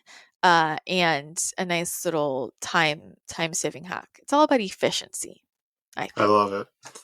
Well, that's good for our masculine energy, so we can get back into our feminine energy to, receive and all that. Christina, always a pleasure. I always give this time for the guest if you want to encourage anything. I mean, you've been a fountain of knowledge already, but if there's anything else you'd like to encourage or persuade the audience, obviously. Oh my gosh. One more time. All right, we're back for the very last part of it, where Christina's going to tell us anything she wants to plug or encourage. Christina, the floor is yours. Yeah, I would highly encourage, checking out my new book if it calls to you at all, Pain, Love, and Purpose. It is a channeled poetry book. It's an easy read. It's a great coffee table book. I feel like it's a great gift. I feel like it would resonate with everybody, honestly. So check out my new book, and Manifestation Mastery, of course, if you haven't already. And I would definitely encourage what we brought up, the 5D Ascension Activator. It's a totally free course. It's super powerful. It's 30 channeled lessons. And there's also the option to also include like my breakdown of each of those channeled messages as well, just to get more out of it. And then there are associated like journal prompts and action items to do. So you're really living that out and not just listening and moving on and not really anchoring in that shift. So I would recommend doing that if you haven't already. It's really powerful. It is a great thing to, I was actually thinking about this yesterday, because when I first recorded that, it was something I did. It was like January, like it was leading into January, and the guide said, okay, we're starting off the new year with this Ascension Activator, and you're going to record for the next 30 days, one a day. And I just think it's such a great thing to do. Like, whenever you need a reset or early in the year is great as well. So a fresh 2023, mindset shift, energy shift. So I'd recommend that. And if you just go to my website, ChristinaTheChannel.com, there are all kinds of links to it. Well, so it is Christina the Channel. Yeah. I thought you said you didn't have it anywhere. No, I don't have Christina the Channel Rice. Oh, okay. Yeah, gotcha. Everything's Christina the Channel, but I think it's so cute how you say Christina the Channel Rice. Like the channel is my middle name. That's what I love. Okay. People usually either say they say Christina Rice or they say Christina the Channel. But I like how you mush them. I love it. I think it's so funny. But yeah, and we'll put the link in the show notes. Painful. Not me. All right, if I have to. No, guys, but seriously, you should seriously check out this book, Pain, Love, and Purpose, because it's pretty dope. It'll make you feel some type of way. And Christina, thank you so much. Such dope information, as always. Guys, please like, share, subscribe, but do the share. If there's someone you know that this vibes with and you're like, holy shit, Christina hit something here, which I know she did, but whenever you know she did, that's when you should share it. And appreciate you all. Thank you for sticking with us with the 4 different high vibe interruptions, whatever you want to call them. But with all of that being said, appreciate you guys, and I will see you all in the 6th dimension.